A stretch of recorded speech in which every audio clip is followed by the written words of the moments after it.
Good morning.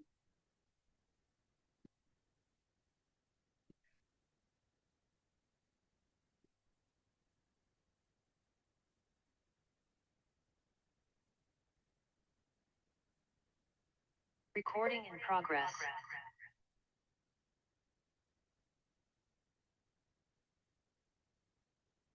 Hey, good morning. Uh-oh. I'd like to join on my phone too, in case there's a tech issue.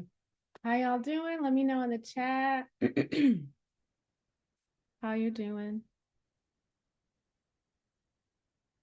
and where you are chiming in from. And we're going to get started. Let me know in the chat that you can also see my screen, that you can see my slides.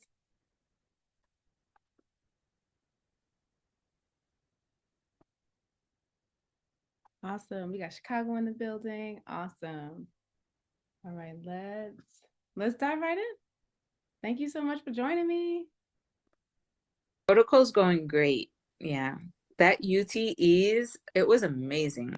I took the one packet after like about a week of taking it. I was like, oh, I don't feel that pain anymore when I wake up in the morning. I don't feel that pain anymore after I go to the bath. No antibiotic has been able to do that before. Because they put me on so many different types of antibiotics. And I was in the hospital for like a week and it still did not get rid of that. And I was amazed. I was like, I've never felt my bladder feel like this before. And then the other thing that I noticed, I used to get like really bad anxiety in my stomach, like, and then I would start to feel really, really nervous and everything. And then that's also like so under control. I would trace a thought and I'd be like, that thought would usually, cause like an anxiety attack. And now those thoughts aren't causing them anymore. That's Carolina. So let's take a quick roll call. Let's see who is in the building. Feel free to put in your name. Well, we know your name. And feel free to put in your location in the chat, where you're chiming in from. And let's just take a quick roll call to see why you're interested, why you might be showing up on this masterclass today. Are you someone who has been on their spiritual, natural healing journey for a while, but you want to go deeper? Give me a one in the chat if any of this resonates with you. Maybe you're ready to start or grow or enhance your own herbal business or your own holistic healing business. Give me a one in the chat. Maybe you're a dabbler, but you want to be a doer. You're into being natural and holistic, but you're just inconsistent. So all up in the TikTok herbalism streets, but achieving mixed results on your own path. Maybe you're struggling to get healthier. Maybe every New Year's resolution is like about getting healthier, but you struggle to keep that promise to yourself. How y'all doing on those New Year's intentions? It's February. Or maybe that you've been taking big pharma's drugs for a long time. Maybe it's dominoing into other health conditions, and you want to know how you can serve and support yourself holistically. Give me a one in the chat if that resonates with you. And maybe you're just overall sick and tired of being sick and tired. Or you might be wondering, like, how do I get to the root cause of my health issue so that it goes away for good? Are herbs strong enough? Do they even work? My health issues are so far gone and numerous. Can my body heal all that I have going on? Is it even possible to get off of drugs and medications, manage my health with herbs, holistic practices?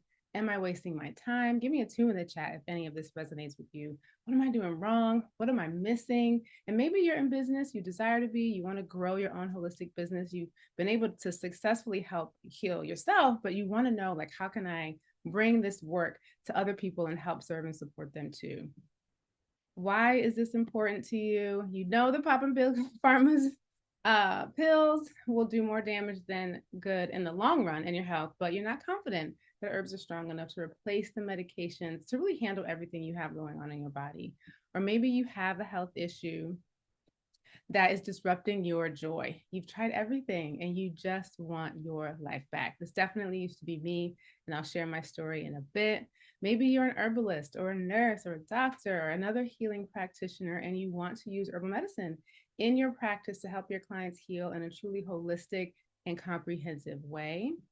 And imagine, like, close your eyes and dream and imagine going into your own home apothecary, your own pantry with your shelves. They are lined with herbs. And say someone in your family gets sick or a client gets sick, you're able to go straight into your pantry, your home apothecary, your shop apothecary, and grab the exact plants that you know will work to help alleviate the pain or the condition. No time off from work required, No unnecessary medical visits required. You got this. You know how to formulate. Your plant medicine is right there. You're not crossing your fingers, dumping things in a pot and just hoping for the best, but you actually have the skills and the knowledge to make herbal formulations that work. And imagine like issues that you've been dealing with for years being gone. The pain is gone, the discomfort is gone. There's no more flare-ups. There's no more hospital visits. I'm really like thinking some of the students that we've been able to help and support, and all of that time that you used to spend frustrated because you've been trying to recover. You've been managing pain, illness, and disease. Now you're able to live your best life more fully. You're thriving, you're building your business, maybe writing your book, going on vacation, spending time with family or whomever, just basically fulfilling your heart's desires. And imagine just feeling more energized, healthier than you've ever felt before in mind, body, and spirit. You're more focused and motivated to achieve your goals, pursue your dreams, and imagine getting testimonials from clients and patients and students who are celebrating throwing away medications, starting their own herbal businesses, raving about their product formulations that are helping their family, the ones that have helped that you've made that have helped them, just that ripple effect of good that can really happen when we dive into this work and it's our calling and we help other people do it as well. And people telling you that they are so thankful for the work that you do. So this is basically me on my 26th birthday. I'm glad I don't have any actually footage of that. I was lit.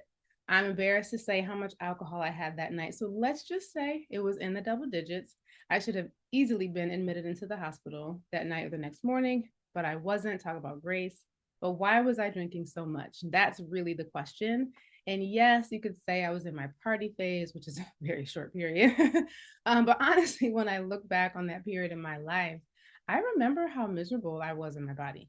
And naturally, drinking was an easy way out of that reality. It was a really easy way for me to numb the pain that I was experiencing. I had chronic digestive issues. I was going to the chiropractor 3 times a week for years, or just like random musculoskeletal pains in my hip, my back, my neck, my knees, my wrists, probably one, appointment away from a fibromyalgia diagnosis. I was taking medication that was giving me hot flashes in 26.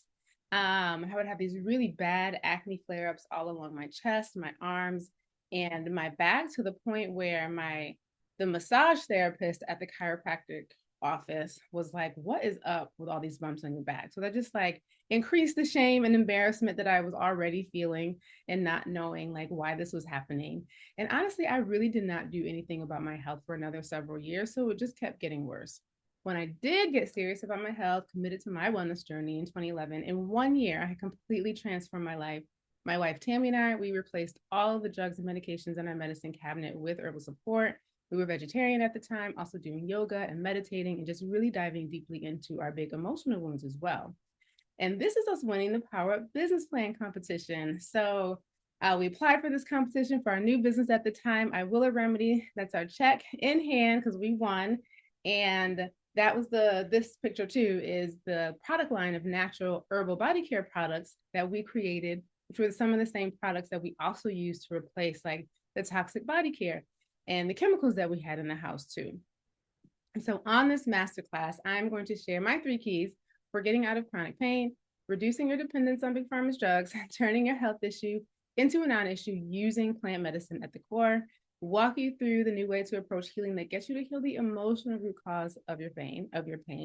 It's a very simple method.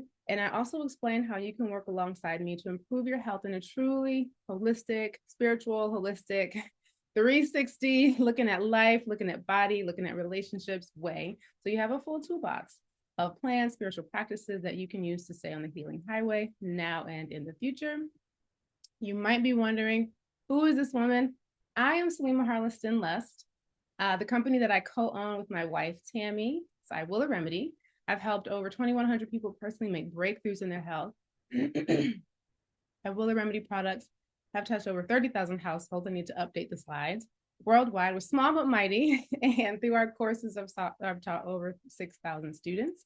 I've helped adults improve their health from a plethora of issues: debilitating periods, autoimmune diseases, anxiety, trauma, gout, high blood pressure, cholesterol levels, fibroids, neuralgia, anemia, PCOS, low libido, severe allergies, cancer. I've even helped people get pregnant and save thousands of dollars by avoiding costly surgeries. I am a graduate of Spelman College. also of Teachers College, Columbia University, the Peace Corps, Sacred Vibes Apothecary Apprenticeship Program, and I am now the inaugural first ever professor of herbalism at Spelman College. So I've been teaching, healing, making the world in my way a better place for more than 10 years. And let me know if there's any HBCU folks in the building. I've been making herbal medicine, watching Still Super Soul reruns, interpreting astrology charts, doing tarot readings, lighting incense like it's going out of style. I love making Tammy and our son Niles laugh with my freestyle rhymes. I got bars.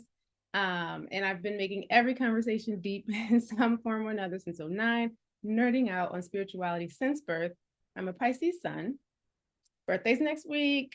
Sag rising. Moon is in Capricorn. Jupiter in Scorpio in the 12th house. So spirituality, transformation, just a huge part of my makeup. But on my journey, I've definitely done a lot of things right, more things wrong. So today, happy to share my story, share my experience, share my methodology, my healthcare system, and also share my mistakes so that you don't make them too.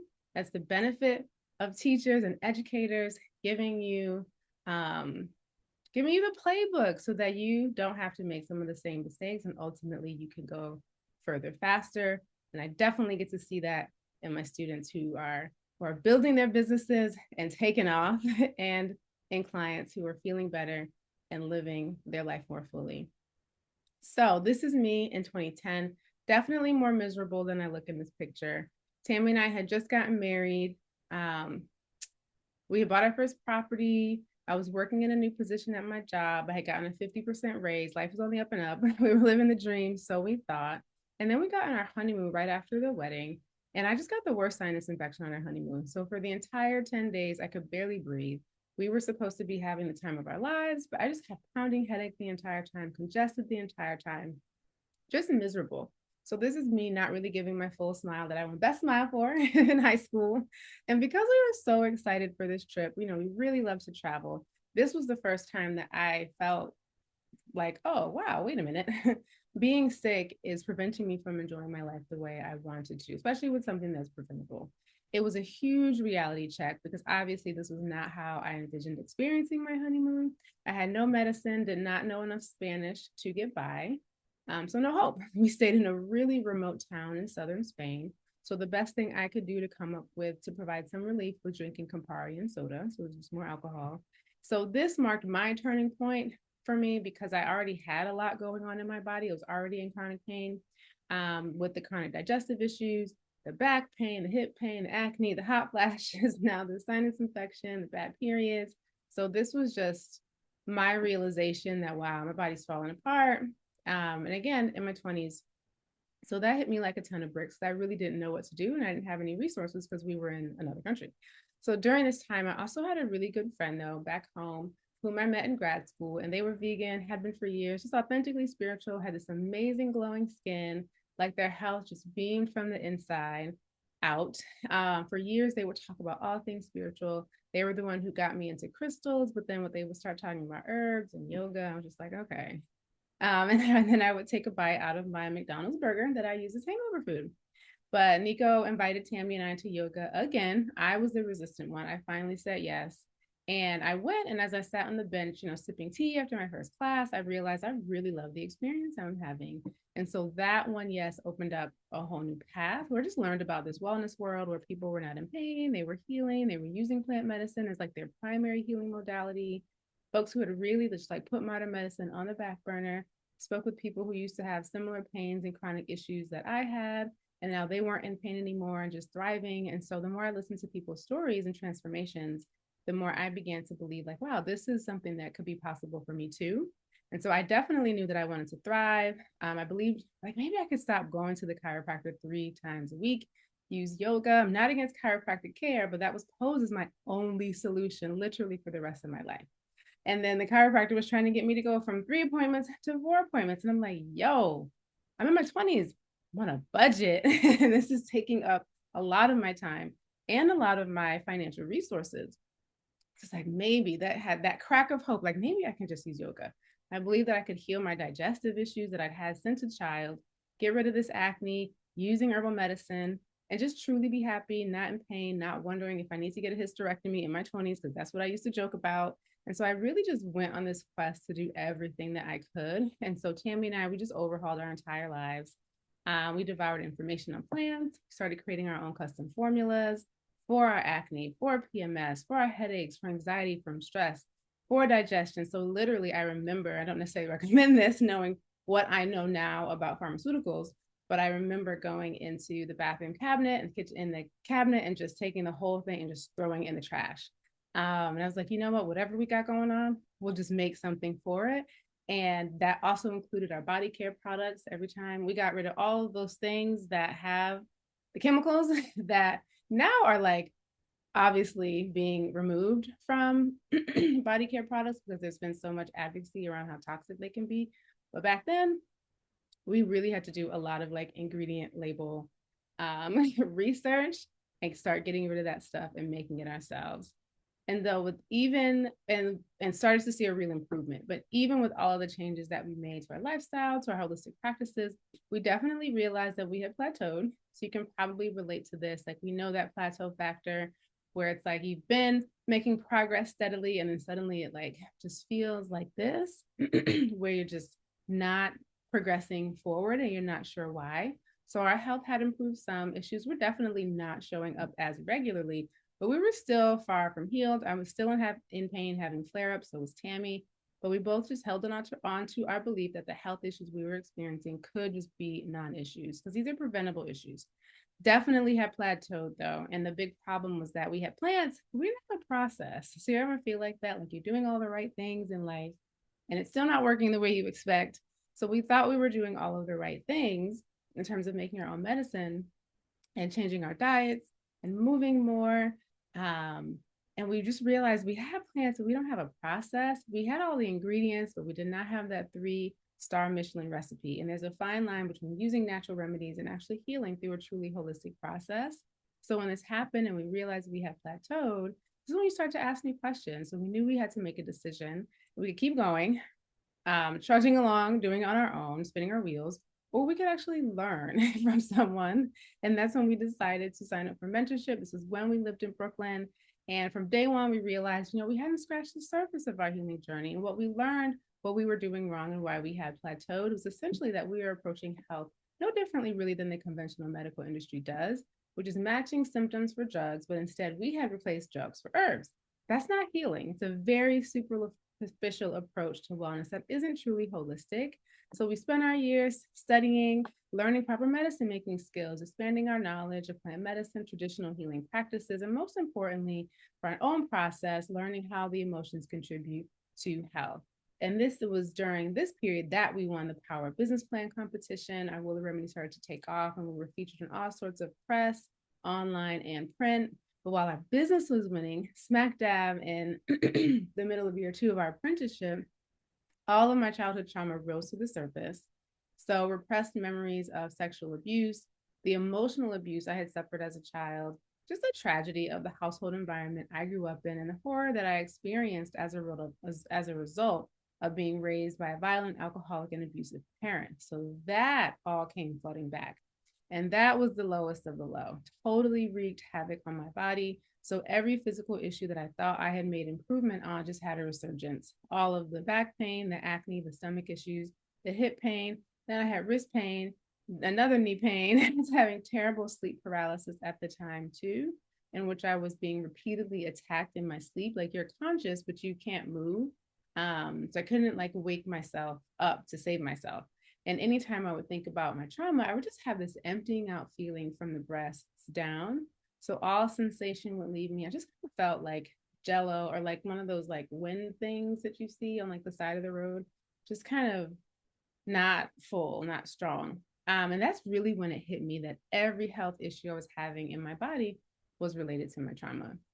And so, as hard of a time as this was, it was also the beginning of like accelerating my healing journey because now I was absolutely more determined than ever to heal. I just refused to accept any other type of outcome now that I had a very clear connection of what was going on and what was wrong. And I refuse to believe in any other outcome other than me feeling in complete control of mind, body, spirit, energy, emotions, thoughts, all of it. So the trauma rising kind of felt like a little golden ticket. It was just like a doorway opening because I had a very clear intention. Now the path was made clear. Tammy and I was going through it just as Tammy was going through it just as much as I was in her own way. You know, anytime there's illness or trauma or loss in a partnership, family, community, the whole unit experiences it. So together, while we were going through our unique processing of my trauma, the physical pain that trauma causes, that's when we developed the Calypso healing method.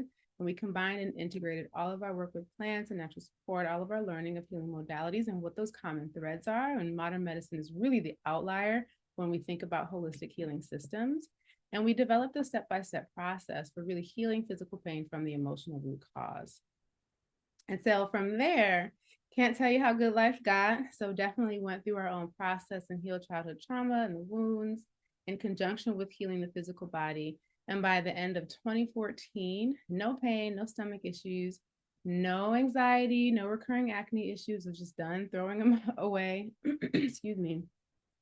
My money to, sorry, I scratched my throat, to those chiropractic visits, because again, that was posed as my only solution. I can remember the last day that I went. I was like, I'm done with chiropractic care. And this is the best part of the healing journey. This is Niles. He's actually going to be 10 on Wednesday. I'll be 43 on Thursday. This is our son. His existence like just epitomizes and symbolizes like what can happen when you heal. I didn't want kids initially.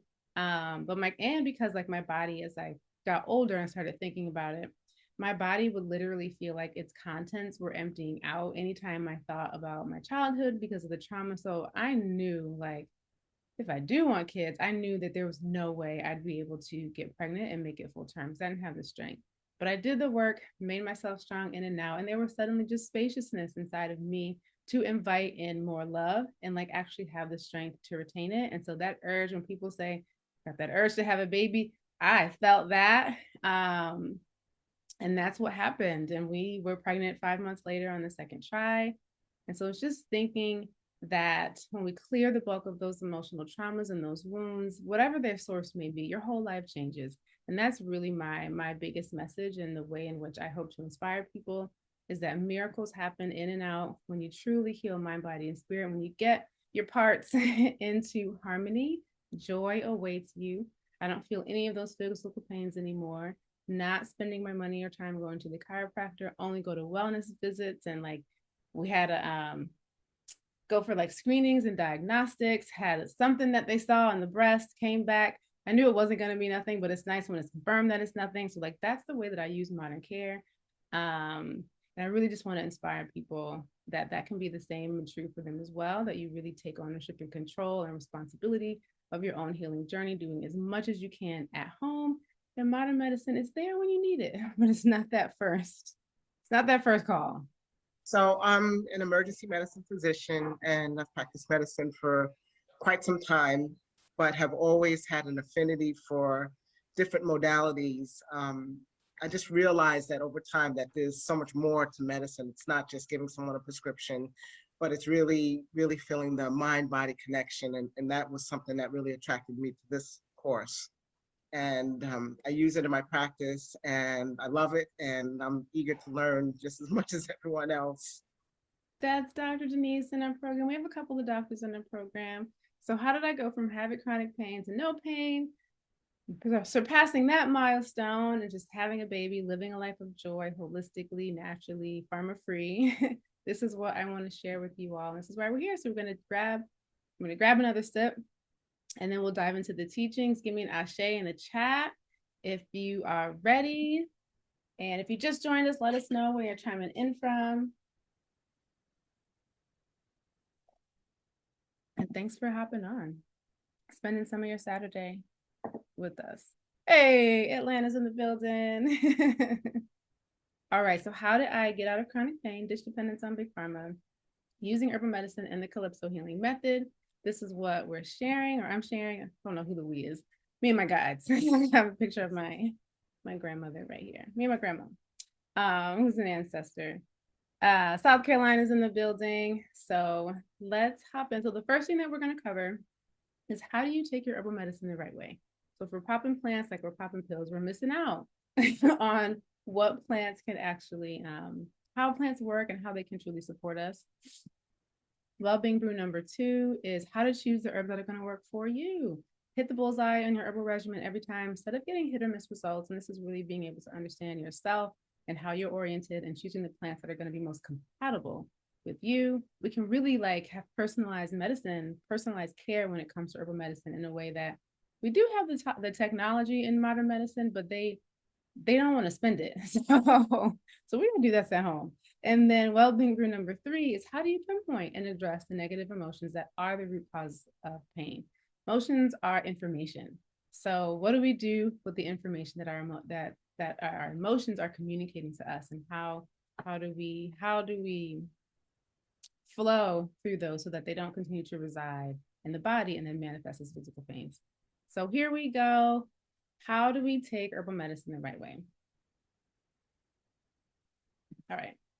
So if you know that systematic reviews of hospital charts found that even properly prescribed drugs, aside from misprescribing, overdosing, or self-prescribing, cause about 1.9 million hospitalizations a year. Another 840,000 hospitalized patients are giving drugs that cause serious adverse reactions, for a total of 2.74 million serious adverse drug reactions. About 128,000 people die from drugs prescribed to them. This makes prescription drugs a major health risk, ranking 4th with stroke, as a leading cause of death. We never hear that statistic that of how much risk actually comes with pharmaceuticals. And y'all, if plants sent 1.9 million people to the hospital per year, we would never hear the end of it. But here is why we start here, because unfortunately, just in our culture, in our system, Big Pharma's king. It's just the way the system has been constructed over the last 100 years. And that has really informed how we think about medicine and our approach to taking medicine in a certain way. And so one of the biggest questions, because of the conditioning, is like, plants don't work. Are they strong enough to handle my health issues? And the real problem is that most people think that plants is the same, that plants work the same as pills. So instead of taking like pain relievers, they may drink 1 cup of tea and then wonder like why their pain hasn't gone away as quickly as the drugs made it do. So what also happens when we think that, we just think herbs are now, we've been conditioned to think that herbal medicine is not effective. And it works differently. So when we compare it as if it's a one-to-one equivalent, like herbs work just like drugs, that's not how it works. So we end up speaking from a place of ignorance, and we end up dismissing thousands of years of intelligent use. Lots of research and results are literally the oldest medical model of humanity. If plants didn't work, then we wouldn't be talking about them. That conversation wouldn't continue, that debate wouldn't continue, but also like basic biology, plants and people co-evolved together. So we quite literally wouldn't be here if plants didn't work as a species. And there's tons of evidence from research, empirical. There are thousands of public and published clinical reviews, trials, research on the pharmacological constituents within plants and how they affect the physiology of the body. Pharmaceutical companies do use this biochemical research on plants to develop their drugs. That's why we see isolated curcumin instead of just take some whole turmeric.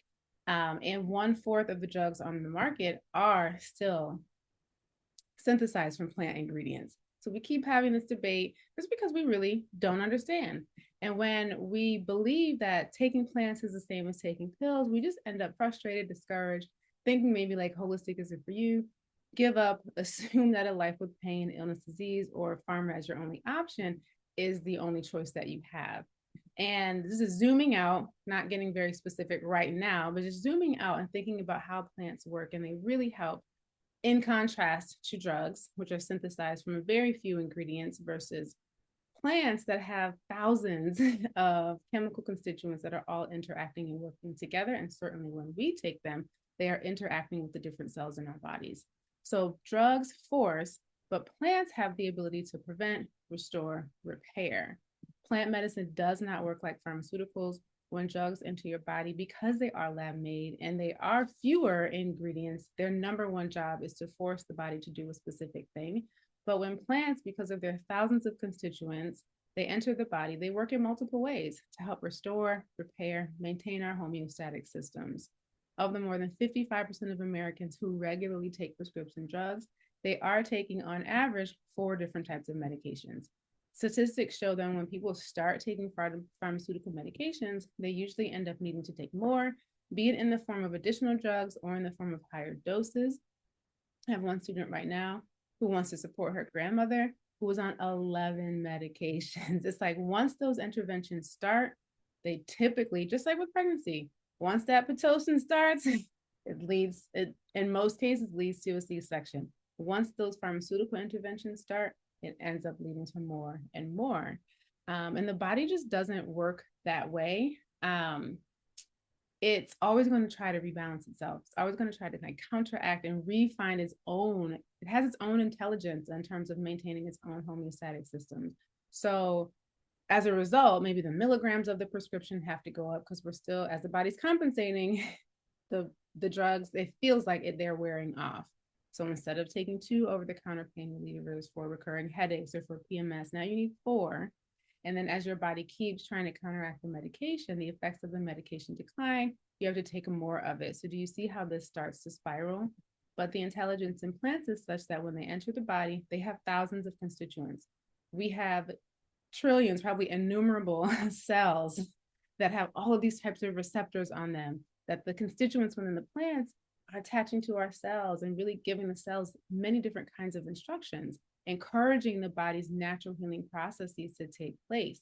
So the directions from plants, in essence, are work more efficiently in this way versus the instructions from drugs are work the way I want you to work, because it's 1 or 2 ingredients, and that's a forcing of the body versus this like synergy of how plant constituents work with the body and the cells of the body.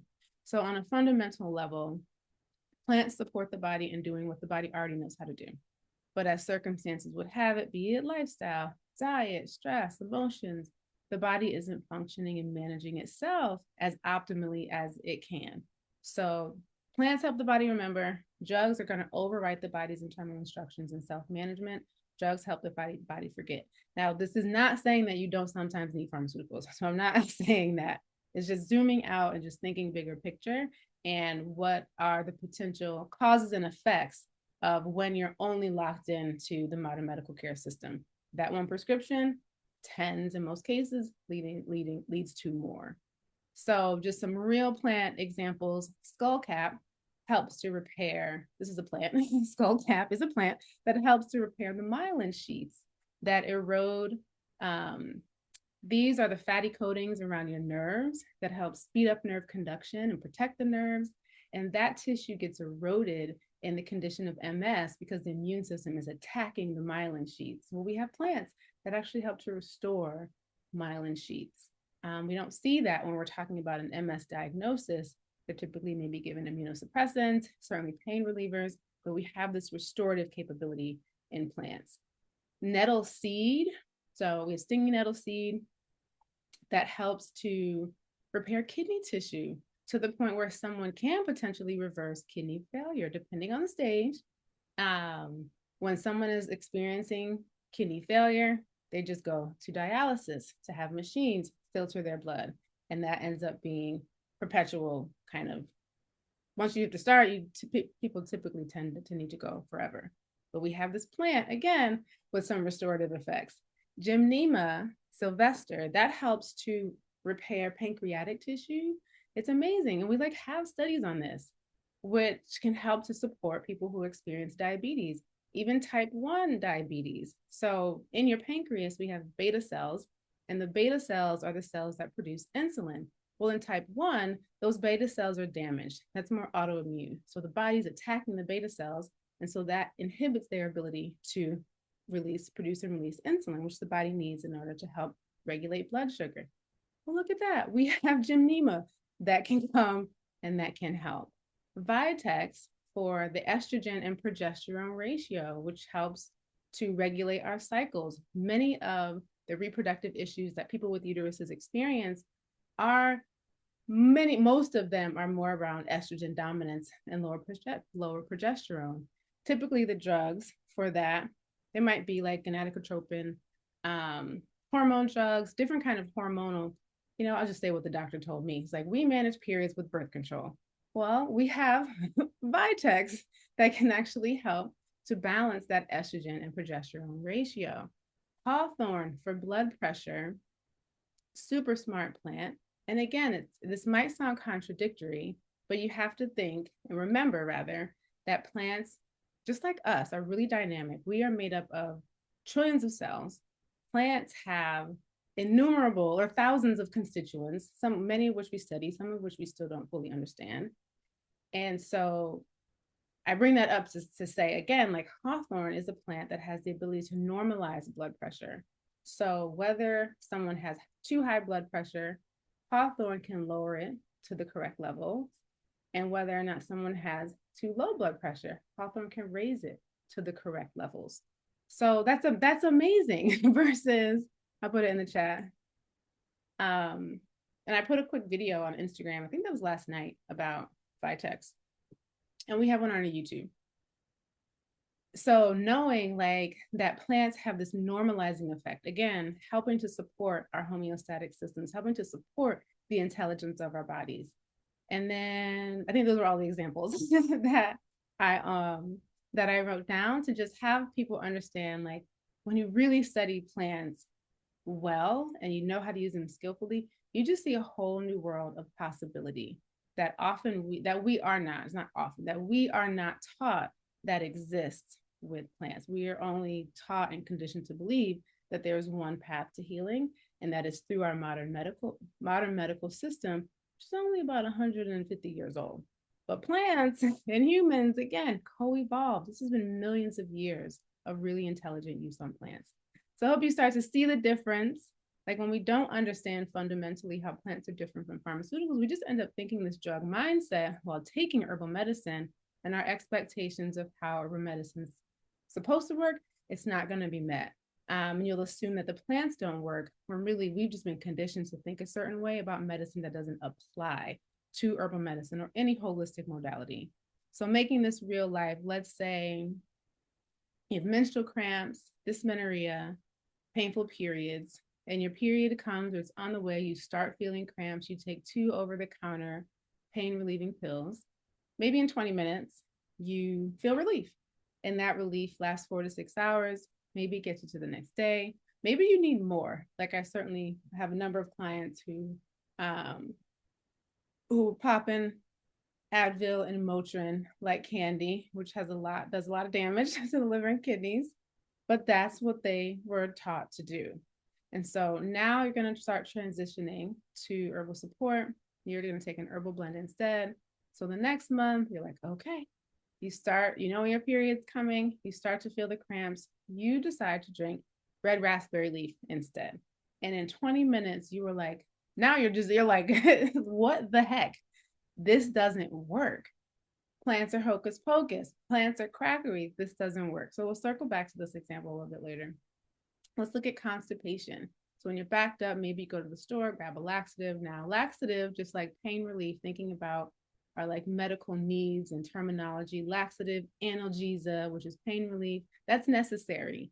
But if we take drug laxatives and we take them to regulate our bowel movements, and we do this for long periods of time, we in essence teach our bodies to forget how to eliminate on its own. It's going to become dependent on that laxative.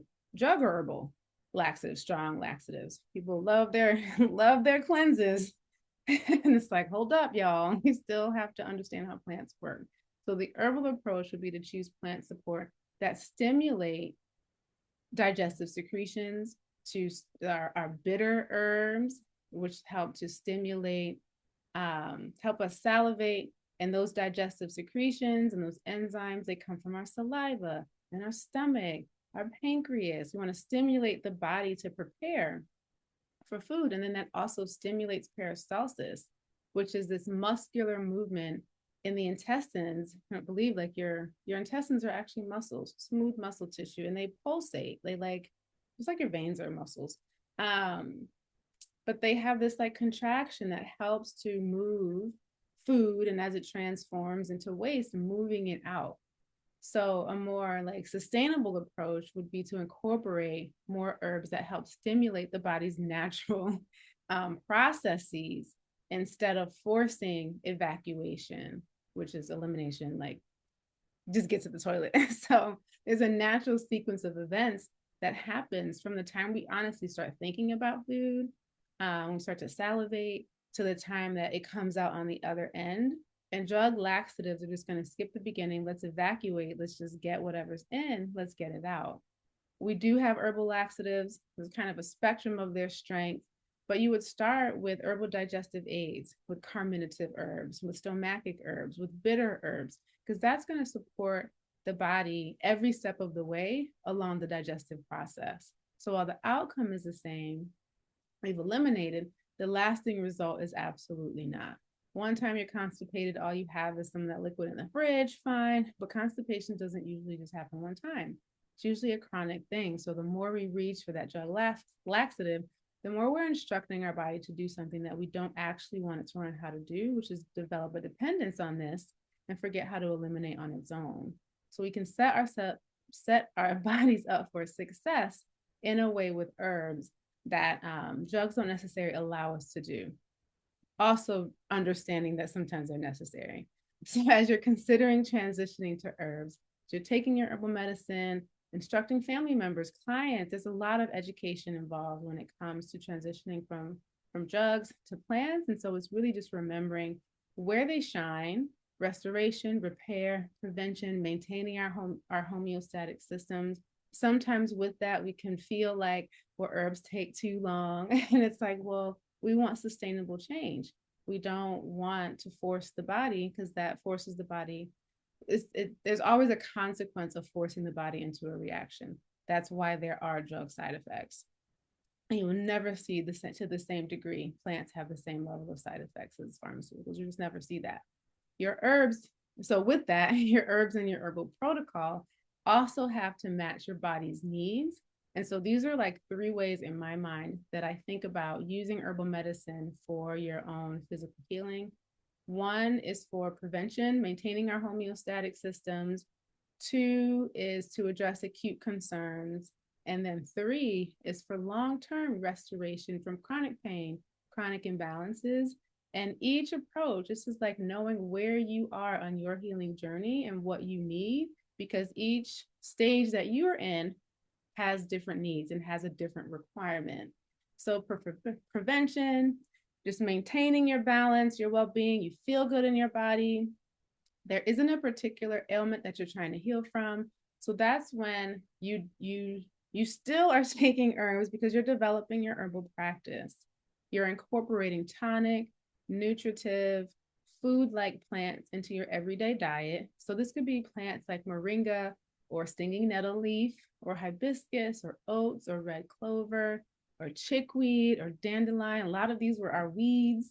So the practice that I typically use for my family is to make weekly family infusions. And so I'm not trying to address any particular health concern. We all feel pretty good. My focus is to nourish, support, and just maintain our baseline of health, maintain our immunity. We had the 2nd grade class. Well, now I was in 4th grade, but his school is really small. And Niles is one of the healthiest kids in the whole school, because we have an herbal practice, because we have our preventative practices in place, because we're all drinking something every day. We're all taking something every day, whether it's our immunity serum or our own infusions or the family infusions. And with this flu that's been going around, the whole 2nd grade was out. It's like, this is why I say that as an example of like, that's why you need your first protocol, which is, what are your tonic infusions? What are your herbs that you just drink on a rotation? It doesn't have to be the same ones every single day, but it's on a rotation in therapeutic doses that just help maintain your well-being. And then the second approach is for acute issues. So now you feel something brewing, right? So maybe this is when you have to take something or apply it. Maybe there's an injury. And so it's for a couple of days, weeks. And then once you're feeling better, you stop. So the dosage, though, for acute issues is typically bigger and more frequent. So larger and more frequent. So huge caveat here, because a lot of people jump. They're like, I'm sick. I don't want to do what I've usually done. We'll just use respiratory things as an example. I don't want to go to the drugstore. I don't want to get Sudafed or whatever people get. I just want to jump to herbs, and an acute issue being their first time. And that creates a situation in which you don't really know if it's working or not because you don't know dosage yet. So Sudafed gave you very clear instructions. This is how often you take it. Boom, boom, boom, boom, boom. That elderberry syrup or our immunity syrup, or you really have to be familiar with your plants. This is why you have your preventative practice. You really have to be familiar with the plants and how you respond, how the people in your family respond. One of the worst mistakes I see people do is they want to do this with their children. Their child has a cold or is coming down with something, and they don't really take plants regularly, but they want to give it to their kid. And like, I don't know how much, like, of course you don't know how much to give your kid because dosage with plants is really nuanced. And so once you have your herbal practice in place, then you'll know like, oh, something's brewing. I know how I respond. I know how my child responds. I can increase the dose and I can increase the frequency. So an example of that is we have our best-selling immunity syrup. We all take a swig every day. The instructions tell people take a teaspoon 3 times a day, just as your maintenance protocol. But so we can just use Niles. Niles wasn't feeling well yesterday. It's kind of like the start of allergy season here. It always kind of happens around his birthday. And so he's feeling a little lethargic, a little congested. That protocol changes from swig every day to, oh, here's the onset of some stuff.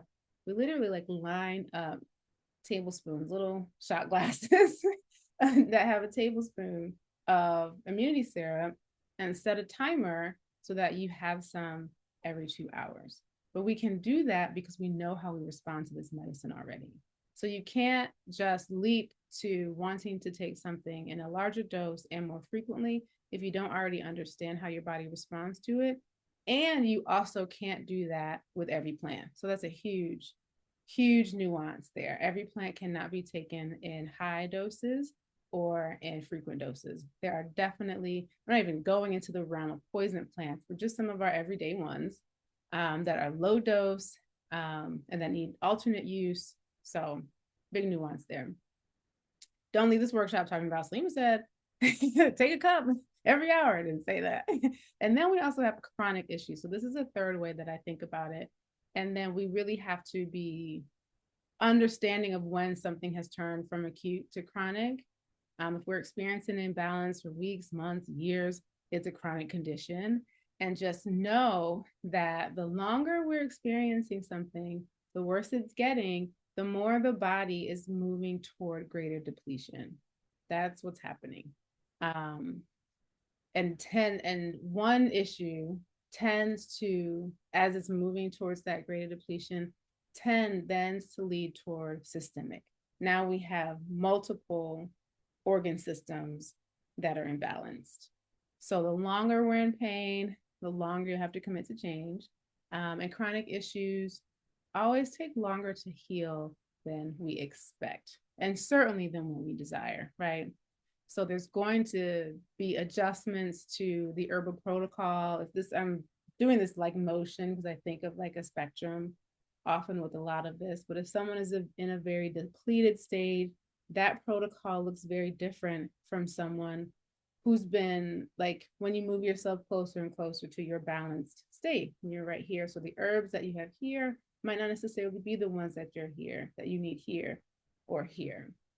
So you have to make adjustments to that protocol along the way.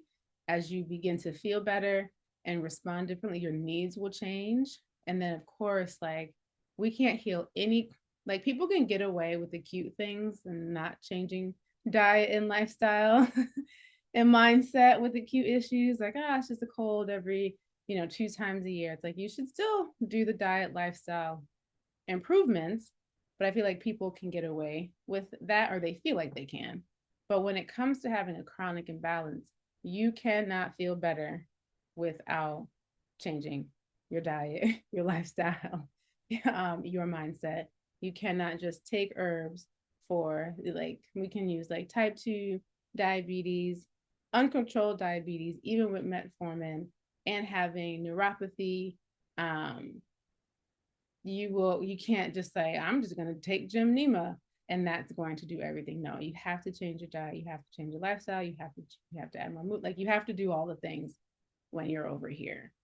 So lots of people make that mistake of thinking that they can kind of handle a chronic condition with an acute strategy. I had somebody reach out to me and ask, this was about type 2 diabetes, and they had a list that they just gotten off the internet. Here are all the herbs that can help with blood sugar. And it was like 20 herbs, because there are a lot of plants that can help with that. And they thought that, and just like, I'm going to put all these together. Ooh, please don't do that. I'm going to put all these together and I'm going to reverse this in a week. And it's like, that's not how your body works. That's not how your body works. And that's certainly not how it works when it comes to a chronic condition. And that's not how your A1C works. So you really do have to understand like your own physiology too. So we can't heal a chronic issue with an acute strategy. And you can't jump into an acute strategy if you don't already have your herbal practice. So if you leave with nothing else today, start developing your own herbal practice where you have your rotation of nutritive herbs that you just drink every day. Like, what are the ones I mentioned? Stinging nettle, moringa, oats, dandelion leaf. You can do red raspberry leaf. Just have a rotation of tea. This can be like, you don't even need a lot. It's like 5-7 plants that you just drink on rotation. Elderberry can be a part of that. Okay, so now let's go back to our menstrual cramp example. So if you're using plants, then you really need to take a formula for dysmenorrhea, for painful periods. You have to take formulas that address the menstrual cycle every day of the cycle, not just at the onset of cramps. It's an imbalance with the entire cycle. It's really helpful to have, like, look up an image of like the hormonal fluctuations that happen throughout that 28-day cycle, average of 28-day cycle. The problem is not just at the onset of bleeding. That is the effect of what was caused over here at the beginning of the cycle. So even if we wanted to start, which we can start with a plant like red raspberry leaf to help improve our cycle over time, but you're going to drink red raspberry leaf every day. You're not going to wait until the onset of bleeding to drink it and think that it's going to work like a Motrin. It will not. But consecutive use, cycle after cycle, and making like dysmenorrhea is a chronic issue, and making those appropriate dietary lifestyle changes, you will eventually have pain-free periods. That is possible. From me, I know that, and also lots of my clients know that as well. So remember what plants do best. They help to restore, repair, prevent. Your herbs and your herbal protocol have to match your body's needs. How did I get out of chronic pain? Dish dependence on big pharma. Using herbal support and the Calypso healing method. The first thing was to adopt a plant mindset. So my herbs and my protocol match my body's needs. Understand what kind of protocol I need to develop. Understand where am I in my healing journey so that I have the right expectations when it comes to working with plants. Remember that drugs force, herbs help to restore, repair, prevent. Boom. How much this has been supporting you? So this is my third batch of this, and I've been on a gout flare-up for about 5 to 7 days now, and normally it takes like 2 weeks to recover.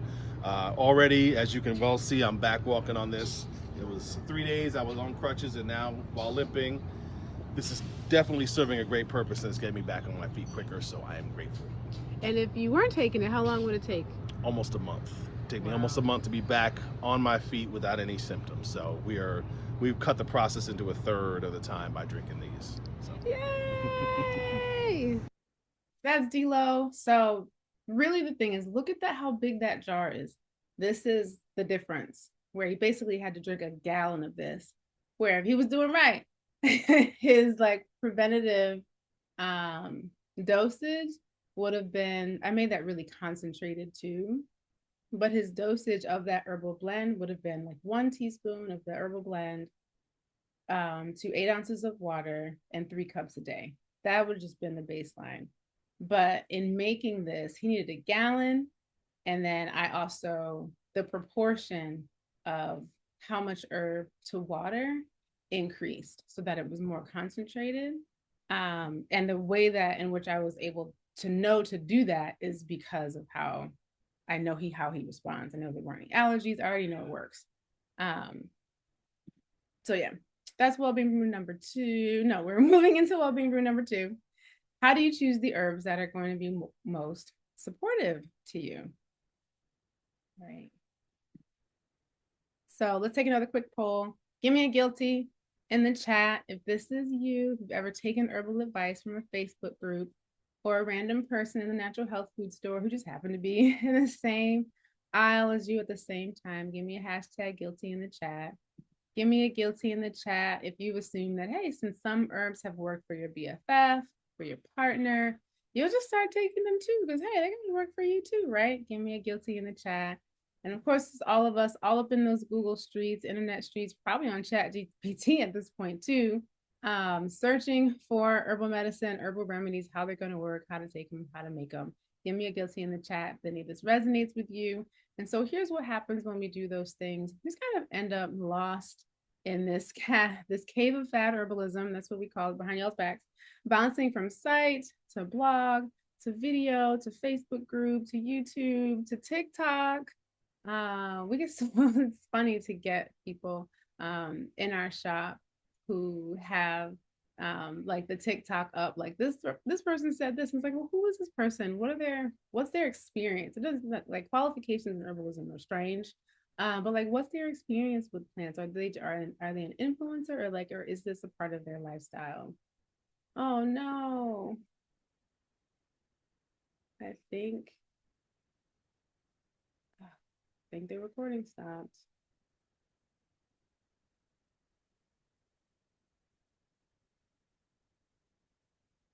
Oh, I think I'm frozen. Can y'all hear me?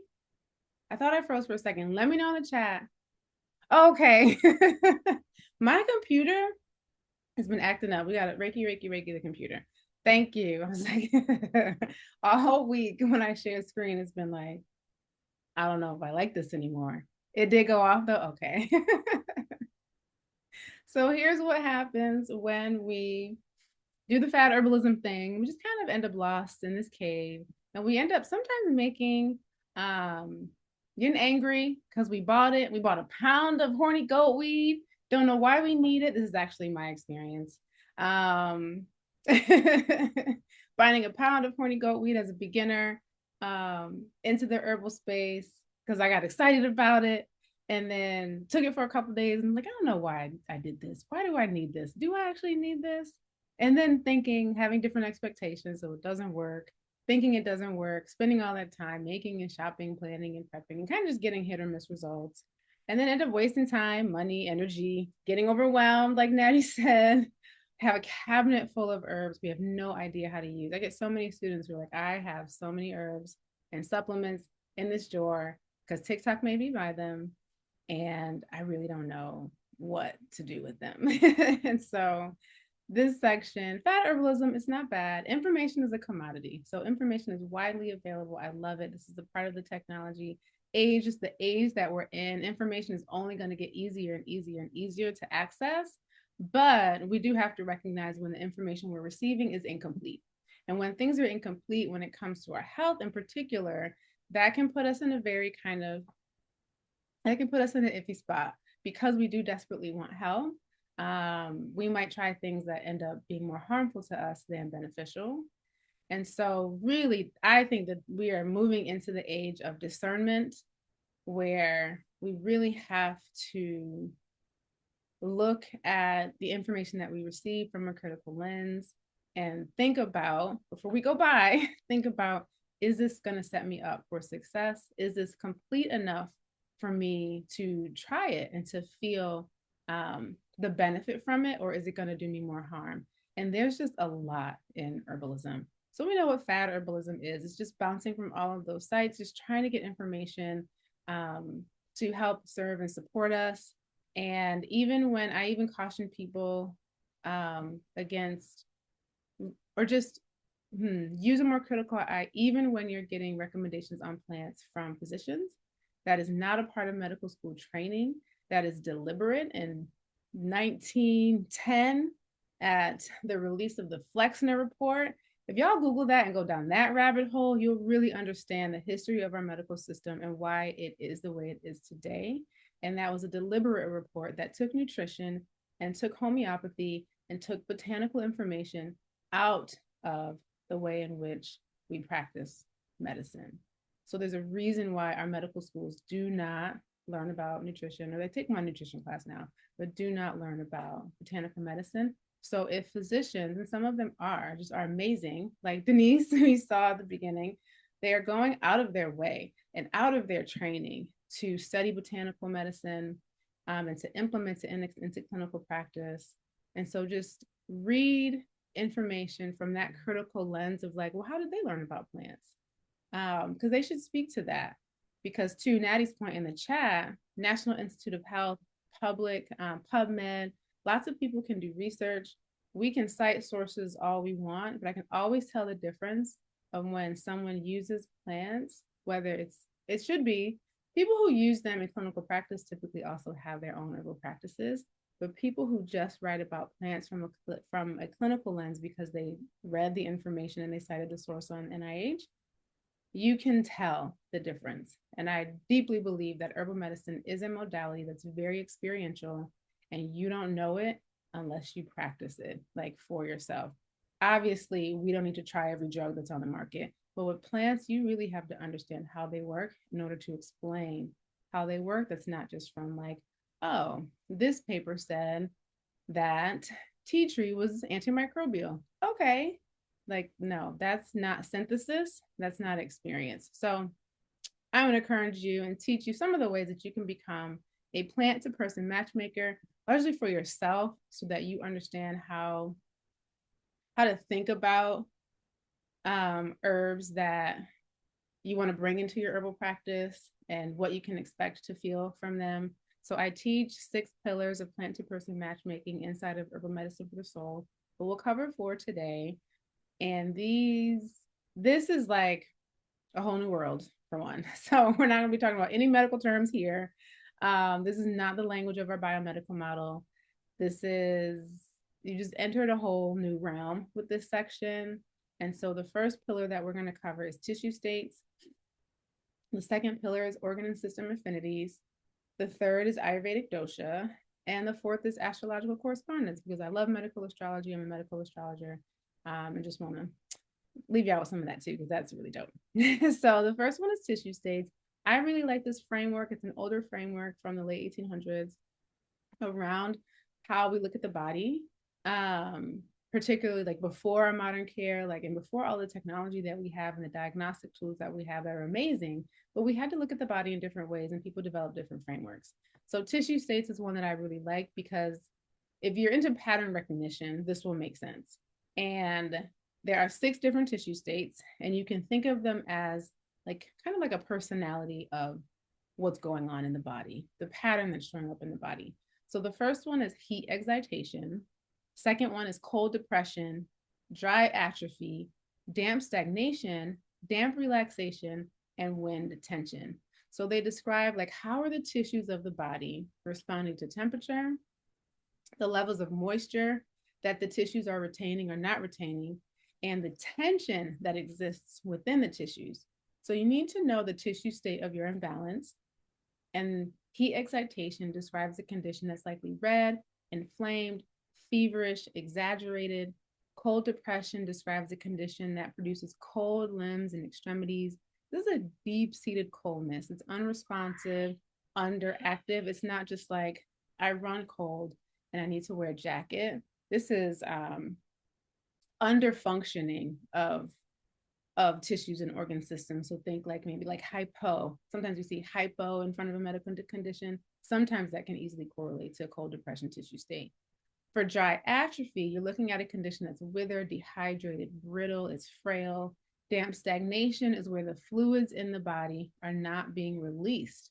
They're not moving efficiently. So this is the blood, this is the lymph, this is the extracellular fluid. We have lots of actually different fluids. This can be urine. It's not moving efficiently. There's stagnation. Think of like the fluid system, the circulatory system looking like a traffic jam. So the condition produces congestion, swelling, and sluggishness. And then damp relaxation, a good image here, that is excessive fluid loss, not just normal fluid loss, you're sweating because it's a hot day, but the tissues are not retaining their moisture. And when that happens, that means that we're also releasing too many of our nutrients because our electrolytes are being removed as well. It's like the body can't hold its moisture in. So you're leaking, maybe bleeding passively. Heavy menstrual bleeding is hormonal, but it can also relate to damp relaxation. And then lastly, wind tension is a nervous kind of condition. It's predictably unpredictable in that symptoms come and go just as quickly as you might experience a sharp pain, it goes away. So this is really advanced, but now you have a starting point. So if you start to put tissue states into your Google search, you'll come up with a whole new world, a whole new world. And the reason why like these frameworks are important is because as herbalists, like, yes, I read labs and I can look at people's scans. I can't order them, right? So like herbalists don't do diagnosis. That's against all of the regulations, right? So we don't do that, but we have to understand it. But say someone does not have access to medical care, I still need a framework to understand what is going on with their body.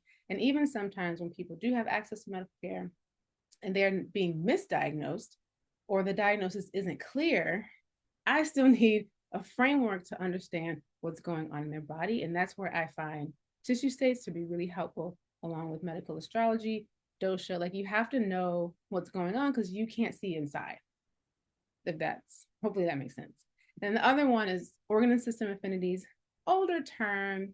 And basically this means that you need to know whether or not the plant likes to work on the body part or the organ system that you actually need help with. So just knowing that you need something that is anti-inflammatory is not really enough, because many, if not most plants, because of the thousands of constituents, they have some sort of mechanism within them which help to reduce excess inflammation. So you have to get more specific and understand, well, like, where is this inflammation rooted? Is it systemic? Is it based on an injury? Does this plant have an affinity for that organ or that body system that you need help with?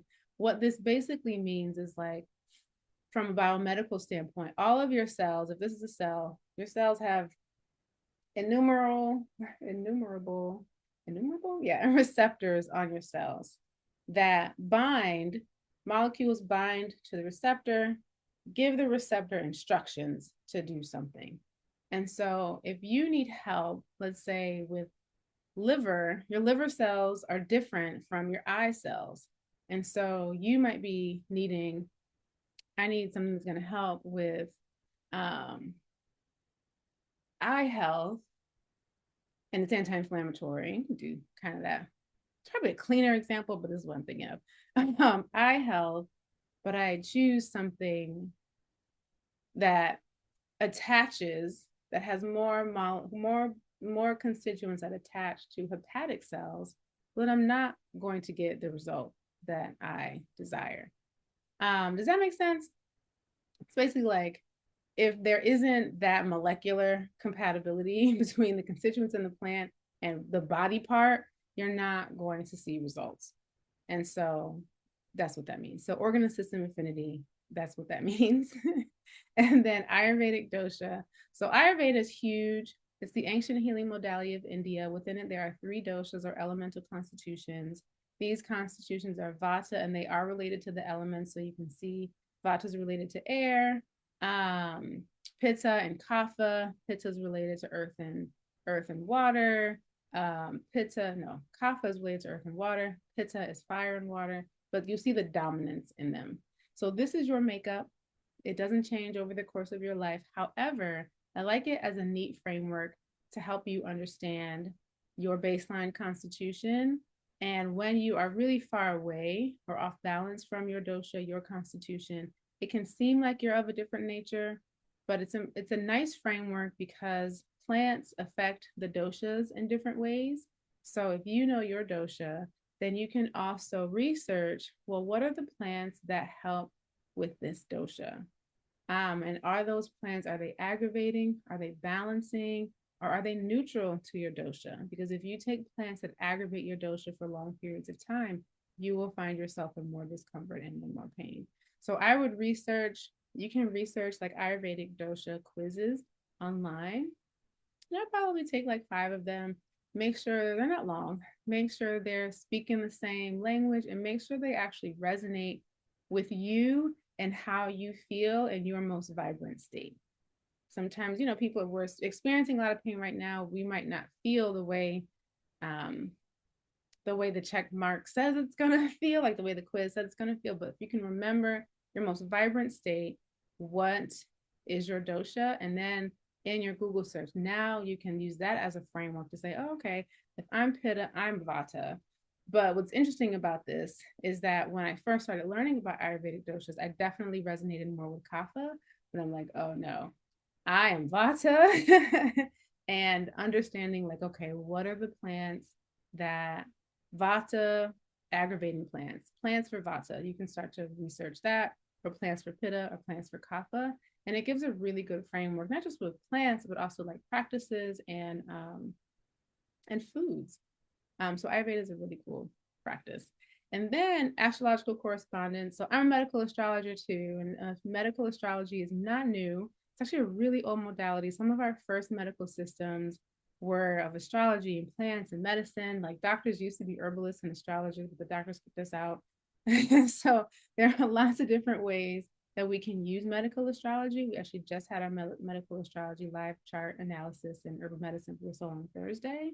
And so it's a really great framework, again, for helping people understand, like, what's their constitution, what's my baseline of health, what's my most vibrant state, what are the practices, the herbs, the crystals, the gemstones. Medical astrology gets into all of the like mystical things as well. And what are the vitamin and mineral vitamin and mineral deficiencies that I can lean toward, none of it's fate, but that I may lean toward, I need to be mindful of. With medical astrology, you can also time different procedures. And it's basically knowing like when not to have a surgery or a procedure based on planetary placements and how they relate to your chart. And then the way that we use it the most inside of herbal medicine for the soul is to help reverse engineer where is pain, illness, disease, where's it showing up for someone in their chart. Because that helps us see not just what's showing up in the body, but it also helps us see what's happening in mind and relationships and life too. So we'll use this. In medical astrology, the signs, I don't know if everyone has seen a chart before, but this multicolored ring, these are the sign symbols, and this is actually my chart. So this is Capricorn, Aquarius, right? The signs rule the different areas of the body. So the signs rule like the anatomy or the region of the body. So I lost my mouse. Aries rules the head, and it kind of goes from Aries head all the way down to Pisces ruling the feet.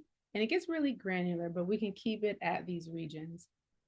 And then each of the planets, this is this inner ring, planets and a couple of extra points. The planets can produce different physiological effects.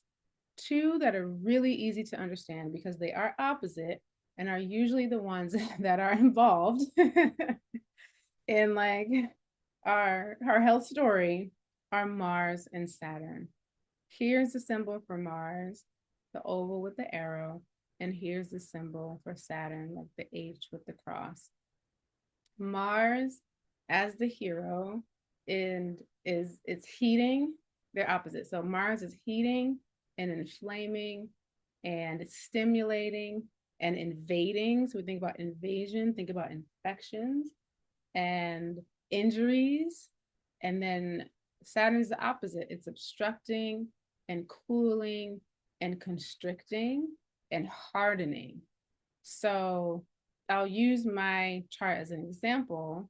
I don't have these issues, but I keep losing my cursor. Hopefully y'all can see it as it moves around. This is the 11th house, and this is the sign of Libra. So if we're looking at the sign, rules the area of the body, Libra rules the kidneys, it rules the lumbar region of the spine. It also has rulership over hormonal fluctuations, both reproductive hormones, because it also has rulership over the ovaries, and it has rulership over the adrenal glands. Mars rules the adrenal glands too. So it has rulership, those hormones that are involved in it. So it has some rulership over estrogen and progesterone and androgens, which are reproductive hormones, cortisol, stress hormones, and even blood pressure, because you have to know, this is why you need to know the physiology. The kidneys rule our pH balance, our acid alkaline balance, our water balance, our electrolyte balance. So that's the area. And now my planets are conjunct, so this isn't a very good example. And then it also has Pluto. So it's not a good example, but let's just say someone just has Mars in Libra. That could lead to a tendency toward UTIs, because Mars is inflaming and invading and infecting and heating, right? So dryness in the kidneys, different kind of dryness. Now take the Mars example out. Let's just say someone has Saturn in Libra. Those kind of imbalances would lead towards kidney stones, because Saturn is hardening and obstructing, and probably like it constricts its dryness is toward like constricting fluids. So think about like filtration being constricted. So that might look like also like scanty urine production. And now just because someone has these planets in a particular placement doesn't automatically mean like this is what we never do with medical astrology. And there are actually some states that ban medical astrology. Hope I'm not in one of them, but it is Georgia. You would never say, well, you have Mars in Libra, so you're going to get this. Or you have this placement, so you're going to get this. It's not fate. But let's just say someone is experiencing these things. I like to use it in a way like, okay, an issue is already manifested. So let's reverse engineer where it's coming from. And in medical astrology, you come up with testimonies. So all of the different planets and their configurations, depending on the aspects, the transits, how they're interacting with where they are in your chart based on the houses, they can be strong or weak testimonies. So for UTIs, a Mars and Libra is a very strong testimony for that. And you would be trying to find 3 strong testimonies that indicate for a particular health concern.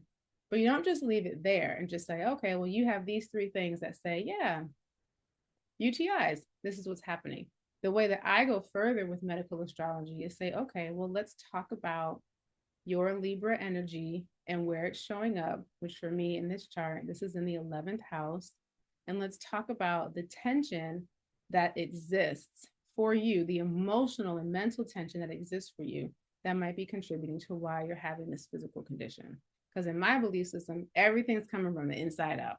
It's inside out. So Libra rules our one-to-one relationships. It's our we consciousness. It's our partnering. So it has, think about relationships that you feel accountable to. Really close friends, partners, marriages, business partners, folks that if things go sour, they could become enemies. Libra loves the love. Libra's also as ruled by Venus, it rules artistic expression. It has rulership over like design. Like Libra's really good at like beautification and design and seeing colors in different ways. Look behind me, right? And aesthetics.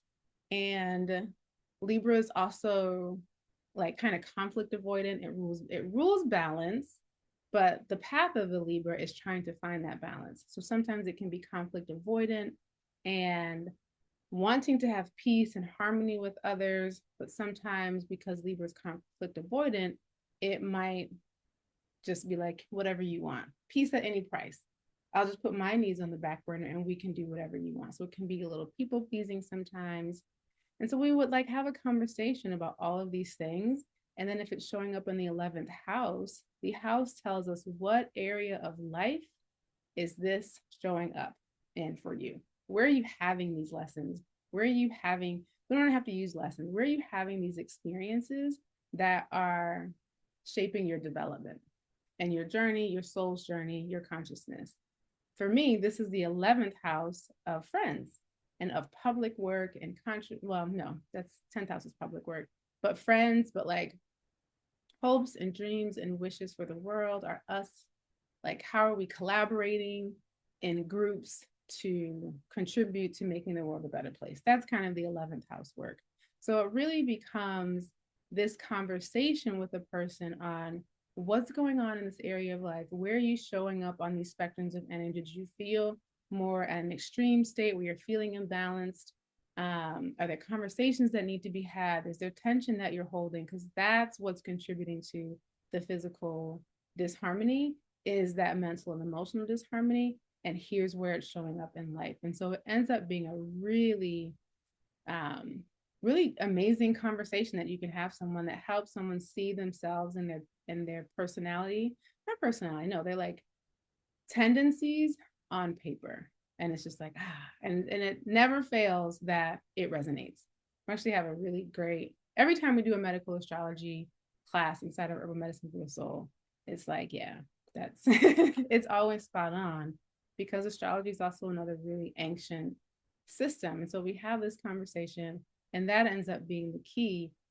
In addition to, we can take plants that will help to mitigate. If we know that Mars is infecting and invading and inflaming, well, then we also know that we can take plants that help to cool and to moisten and to bolster our immune response so that we're less susceptible to that, while we do that internal, that boundary work or that voice work or whatever it is that is showing up. While we do that inner work, we can also take plants that are supporting the body and get really specific and tailored. So does that make sense? That's one of the best ways that I've explained it in a nutshell. So let's come up. I have an example of like kind of tying all of this together. Thank you, Natty. Natty said, I've been into astrology for 5 years, and this is my first time learning about this aspect of it. Astrology is amazing and huge. Definitely a whole new world. So with an example, remember we were talking about constipation in the beginning. So let's take 3 people that obviously I don't know, and look at constipation and how it's showing up differently for each person. Beyonce is constipated. James Baldwin's constipated. Oprah's constipated. And now here's the difference. Beyonce's tissue state is heat excitation. The organ and system affinity for everyone, just digestive system, lower colon. Beyonce's dosha is pitta. And then let's say in Beyonce's chart, because it can get really granular. So we'll just say that she has a dominance in the element of fire. That can be by house, by planetary position, by aspect. It's not just the sun sign that we're talking about here. So we'll keep it super simple and just say elemental dominance in fire. James's tissue state is wind tension. His dosha is vata, and he has a dominance in the element of air in his chart. And then Oprah's tissue state is damp stagnation. Her dosha is kapha, and then there's a dominance in the element of earth in Oprah's chart. So already we begin to see how these people are totally not different, even though they're all having the same physical experience. So what we typically do, are non-holistically minded folks, just go get a laxative, get whatever's in, let's get it out, right? You'll most likely take this to Google. Let's search for herbal support for constipation. What might come up? Slippery elm, dandelion, senna, burdock, elder, maybe, cascara, sagrada, some of our stronger laxatives. Hearing the trending of like duck flower in the Facebook group conversation, really strong purgative, which you don't want to do that. And you don't really need to. So these are herbs that can help with constipation if they're a good match for you. And so this is where we start to run into problems because we don't know which herb is really going to be supportive for you. You can Google symptoms, you can Google herbs, can't Google you. So you'll most likely pick what you already have, or maybe what you've already heard of before. It might work, might not. All of these people are experiencing constipation for different reasons. And so Beyonce's constipation is related to dehydration. In this pattern recognition, what we know about people who run hot and fiery is that they burn off fluids more rapidly. Their metabolism is faster. They transform faster. There's way more internal heat. And so, in order for waste to move out smoothly, you have to be well hydrated. It's the job of the colon in that peristalsis action that we talked about, those muscular contractions at the end, what we talked about. It's the job of the colon to remove fluid so that the stool, it shapes, it forms, and then it comes out as not like the mush that you chewed in. It's to shape it into stool. And then James's constipation is related to nervous tension. So it's uptight, constricted, needs to relax, needs to let go. You cannot be internally constricted and eliminate with ease at the same time. And then Oprah's constipation is related to that traffic jam that we said with damp stagnation. This means that her fluids are not moving efficiently through the body. So it's like inside there's congestion, it's bogged down. It's not necessarily always like snotty nose, mucus congestion, or even lung congestion. This is like our circulatory system congestion. So that's blood, lymph, and extracellular fluid. So there's just this general heaviness and sluggishness. So what do these people need? They all need relief. That is what we know. But relief that's really sustainable is going to be different for each person. Beyonce would really respond well to cooling and moistening and anti-inflammatory herbs that have an affinity for the digestive system. So cooling and moistening, slippery elm will be a great choice for Beyonce. She needs to be rehydrated and also have those cooling and moistening herbs that help one to retain our moisture because she burns off fluids so rapidly. And our moistening herbs like slippery elm works like if people know okra water, that was trending for a while, or like chia seed, how you get that thick, that nice mucilage. Those are the types of herbs that will work really well for someone with Beyonce's constitution. Hot, fiery, that leads to a different kind of inflammation, keeping that moisture in, and that mucilage helps to provide a nice coating all along our mucous membranes, which run from the mouth all the way down to the anus. And then James needs to calm down, relax. We have to release some of that internal constriction. So his plants would be like nervous system relaxants. It kind of sounds just how I said it. Plants that help the nervous system, plants that help with inducing a parasympathetic nervous system state. That's our rest and digest. When tension tissue state often produces coldness, when we're tight and constricted, our blood doesn't flow as freely, blood warms the body. So having those warming herbs will be really helpful for him too. So nervous system relaxants, we can think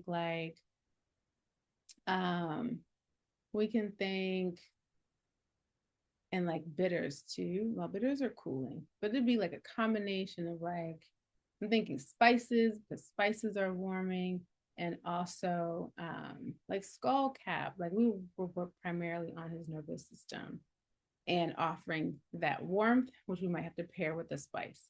And then lastly, Oprah needs movement. So her body's sluggish, needs more flow. So the herbs that will provide her with relief are those digestive stimulants. Damp stagnation tissue state often produces toxin overload too. When fluids aren't moving efficiently through the body, then that's when older herbalism term kind of relates to bad blood. So she would want those cleansing and those blood purifying herbs as well. Hopefully y'all seeing how this begins to come together, where you can create tailored and custom medicine for people. Yes, Nell or Nelly, slippery elm is over harvested and endangered. Marshmallow root has that constituent, that mucilage, anything with mucilage. That's why I said the okra water, Okra is really easy to grow. You can make okra water. You can make flaxseed. You can make chia seed. Even cinnamon has that mucilage if you let it sit long enough. Marshmallow root, plantain. There's lots of plants that offer that mucilage that we can use to help soothe and coat internally those mucous membranes. So hopefully, hopefully that comes together for you all. We can see like you can create custom protocols for people that when you really understand how it all comes together, it's not that hard. You're learning pattern recognition and you're learning to like support people where they are and not just give general kind of one size fits all medicine, because that gets frustrating because eventually you have there's just diminishing returns on that, where you can think that you give people the same medicine. It just doesn't work. Eventually you're gonna run into people who are like, that didn't work. And it made me worse. So a very good example would be giving that slippery elm or that okra water or that flaxseed water to someone with Oprah's constitution, because she already is kapha. And when we give high mucilage herbs to people who have kapha constitutions, who have damp stagnation, or who are already not moving fluids efficiently, that ends up making them feel worse. They end up feeling even more backed up. And then conversely, we would give, like ginger would be a great herb for Oprah and James, but with still that nervous system relaxation. But the warmth from ginger would be really good for him. But if you gave ginger to Beyonce in high and like in therapeutic doses, I'm not talking about like culinary dosages for flavor, that would make her feel very uncomfortable because it would continue to dry her out. Actually have someone who runs pitta, runs hot, runs fiery, loves ginger because it loves the taste, drinks so much of it, and you can see the dryness gets worse. We can use some traditional Chinese medicine tongue analysis, and she has a deep crack all down the center of her tongue. And yeah, it continues to get worse because she continues to refuse to not have so much ginger, or to at least not pair it with cooling and moistening herbs. So it's not that you can't have the things, it's just you can manage that with dose and with pairing it with other herbs that help to mitigate some of the like, I don't want to call it harm, but like that's putting her like it's putting her in, keeping her in an extreme state. So it's just, yeah. So this is really fun for me. Let me know if it's all really fun for you all, if that makes sense. Just because they're all experiencing the same issue doesn't mean that we would support them in the same way. And so this was someone in herbal medicine for the soul. Figuring out my tissue state and researching more has been a mind-blowing experience. I've been combating stomach issues for a while now, and I feel like they have gotten a little bit better. I also tend to run cold, and after getting blood work, I know I'm not anemic. I started with those specific health conditions to decide that my tissue state is damp stagnation. As I continue to research this tissue state, I learned that many of the other things I deal with daily are associated to having a damp stagnation tissue state. I've often noticed that I feel better after I drank some tea or eaten soup. After reading the assessment, it seems that my tissue state also corresponds to lack of digestive fire, so the heat combats that. My joints ache more than I would like them to, and the pain increases in cold weather. Now I know I should be applying heat instead of ice. And if I'm sitting too long or even walking around too long, my joints swell up and I get spotty, dry patches on my arms periodically, and they increase in colder weather.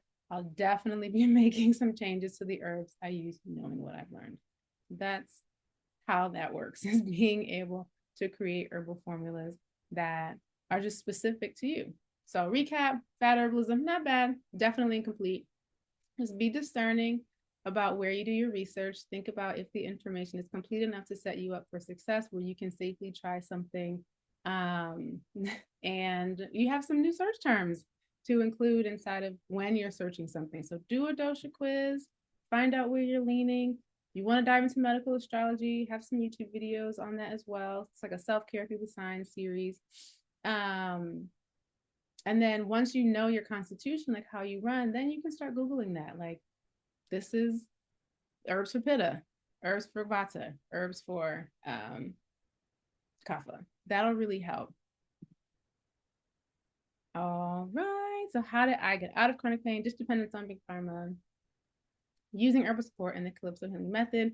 The first thing I did was adopted a plant mindset. So my herbs and my protocol match my body's needs. And then I became a plants a person matchmaker. So my herbal medicine works for me and it doesn't work against how my body is naturally oriented. I started a business so called Herbal Harmony Roots. And so, yep, I really stepped into, I feel like, what I'm supposed to be doing. So, yeah, it's been scary and exciting at the same time. But it's super great. I love it. I just love talking with people and helping them and just helping them through those hard things when they've tried like everything else. And you're like, oh, try this. And they're like, oh, what? And just the holistic approach and, how we're taught in the mentorship in the course. It's so much of a holistic approach, head to toe, inside, outside, everything. And so people are just, a lot of people that I've talked to, it's refreshing to hear that. It's not just the symptomatic approach. And so it's been really cool just to see changes in people's lives. So it's been so rewarding, so awesome, so grateful for you too. Like, I just can't ever say it enough. So That's Cheristy. And we also hired Cheristy too. So she's got her business and she's also working with us. And she uses herbal medicine in her practice, like her own home practice. So you can see that in her written paragraph there too. But what's really interesting about one of Cheristy's wins is that she was seeing a client who had been on anxiety medication since they were 4 years old, which I think is criminal. When you consider how much we know about brain development, it's like, why would you do that to a 4-year-old? And they're now an adult. So they had been on anxiety medication for decades. And she was able to develop a protocol for them in which they were able to get off safely and are feeling so much better. So yay. That's the ripple effect of this work. All right. So well-being brew number 3, how do you pinpoint and address the negative emotions that are the root cause of our physical pains? What's happening inside is going to manifest outside. We don't address the feels, we don't heal. And let's do another poll. Give me a hashtag. I guess guilty. Yeah. If you thought all I have to do is eat right and exercise and boom, I'll be healthy. Give me hashtag guilty. So here's what happens when we believe that that's all we have to do. We just end up trying everything and getting lost in the sea of diets, detoxes, and workout trends. Thinking, give me a hashtag guilty. I gotta go vegan. I gotta go keto, paleo. Nope, I have to be pescatarian. Or no, I just need to go raw vegan. Give me a hashtag guilty. If you thought, well, let me try this HIIT workout. Now let me do this yoga. Well, maybe I should train for this 5K or do CrossFit, or let me go do, which we actually have up the street, llama yoga. That's going to do the trick. Give me a hashtag guilty. This is the one I see the most. I need to do this 3-day juice fast or this 7-day detox or this 10-day parasite cleanse. That is going to do the trick. It is going to reset my whole body in 3 days. Give me a hashtag guilty if you've ever thought that all you had to do was just change your diet, exercise more, and do it quickly, and like your whole body will be reset in a couple of days. So we try it all, and we just end up stuck on this hamster wheel of superficial health. See it all the time with clients, and hopefully you reach maximum frustration at some point. That's that discernment kicking in, and you're realizing that that's not it. That's not it, because we're more than food and movement, although those are important elements. And the thing is that we don't heal from the outside in, we heal from the inside out. Feeling whole is so much better than feeling fit. And the nuance here is that when you feel whole, you make different decisions for yourself. And so you will make the decisions that support your fitness, that support the totality of your wholeness and what contributes to that. And you can turn your health issues into a non-issue using the Calypso healing method. This is our signature method, our meaning Tammy and I. For being able to heal those physical pains from the emotional root cause, doing that inner work and the outer work simultaneously so that we can turn our health issues into non-issues. So here we go. It is an acronym and it stands for C, stands for check your triggers. A, ask for the lesson. L, listen for the answers. Y, yearn for the root. P, pain or purpose? That's the question, not a typo. S, step into solutions. And then O is to outshine your former self. So it's really thinking about, for any issue that's coming up for us, how do we go deeply inside of ourselves to figure out why this is present? And once we can identify the real, that emotional issue, that inner tension, then we can make proper steps to release those emotions, and the body will follow suit. That is at the heart of this. Your body is a masterful messenger. It's communicating through thriving, pain, illness, disease, wellness, whatever. It's a spectrum, the conversation that we're having within ourselves. The body is simply expressing what we feel. What you think about, you bring about. Maya Angelou said it another way: thoughts are things.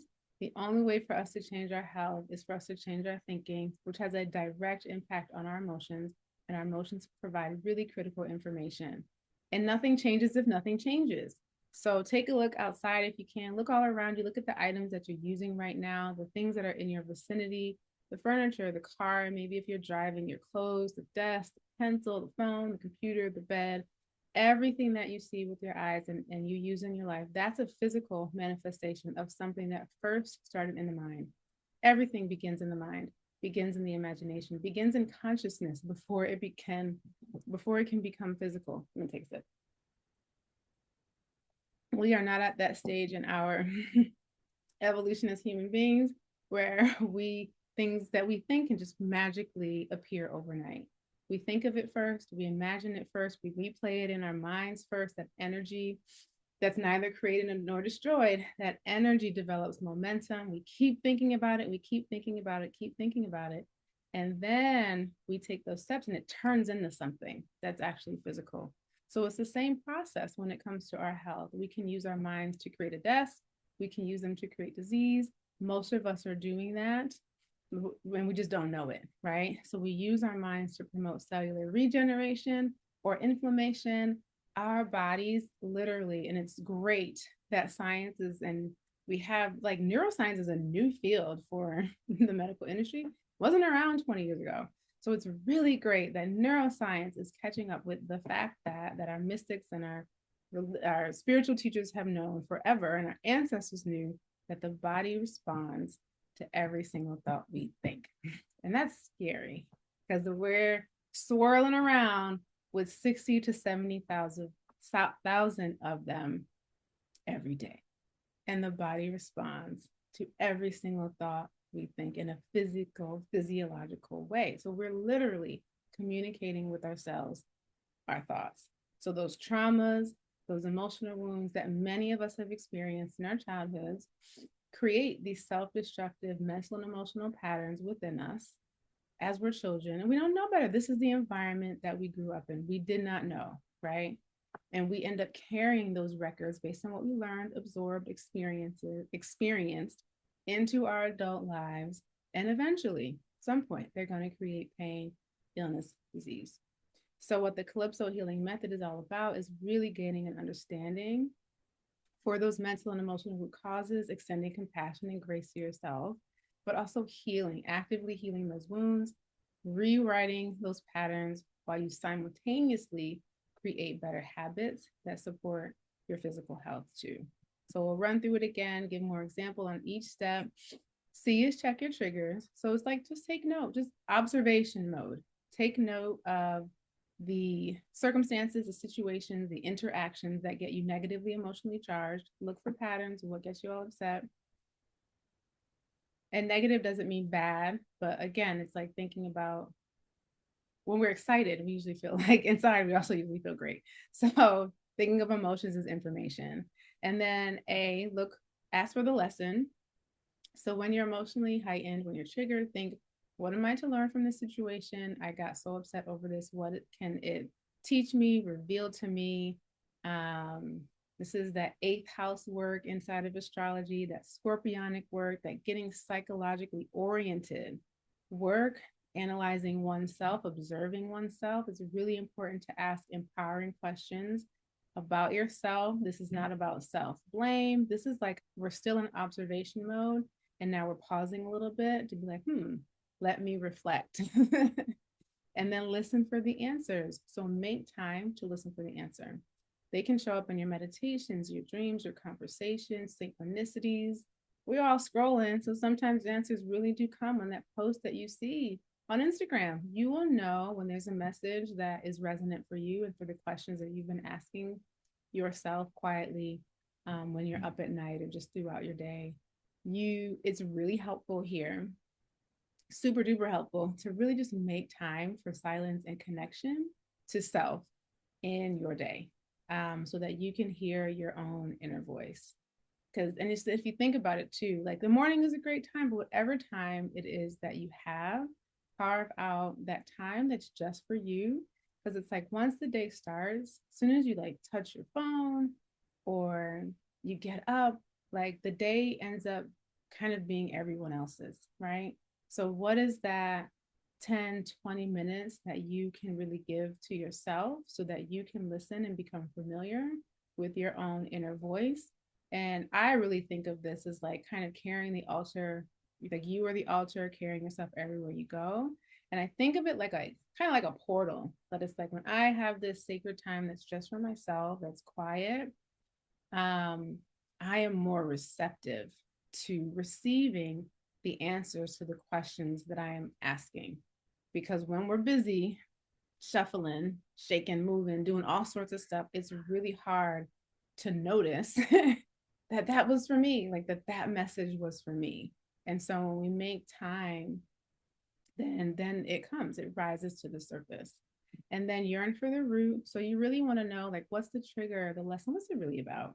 Anybody arguing about the dishes because it's really about the dishes. Big clue here, it likely goes back to childhood. That is the stage in which we are experiencing most of our development. So things that happen in our early childhood environments absolutely have an impact on who we are and who we become as adults. So it likely goes back to childhood because the trigger is just the spark. That's just the tip of the issue. The real issue is the first time this situation or something similar to it happened. And that's the root. That's what you really want to uncover. And then pain or purpose, when you do steps 1 through 4, which are kind of easy, like everyone can get themselves through these steps. Then it's decision time. And this is where we see most people getting stuck. You have to choose. You're now at a crossroads. You know what the issue is about. You know what happened. You can't change what happened, right? We know that now. We change our responses to what happened, but we know what happened. We know how it has shaped us and impacted us. Big question now becomes, do we want to keep hurting? Do we want joy? I really think of it as that simple. Do we want to keep living in this pain, perpetuating it? Do we want to use this pain, transform it, eighth house work, and transmute it, turn it into something else that is for our benefit? And you have to make a decision. And then it's step into solutions. So when you decide to heal, this is a decision. This is you deciding that when you're triggered again, because they don't just stop like that. Triggers lessen. The situations keep happening potentially. Well, I'm not gonna say forever, but situations that trigger you might keep happening, but your response to them, it just diminishes each time. And so but that first time it happens again after you're like, I'm gonna heal from this. When you're triggered again, you have to make a very conscious, deliberate, intentional choice, pause, and think a better thought. And not like leaping to toxic positivity, ignoring how you feel, but thinking a better thought can help you have a different reaction in that moment and take a better step, take a better action after that. And just gradually your reactions lessen. And then outshine your former self, commit to your improvement. This is like keep making decisions that keep you on your path of healing. One day you will really look back and not recognize who you used to be because you've come so far. You know, I look at that picture where I'm halfway smiling, don't have any hair, my hair is almost down to my butt.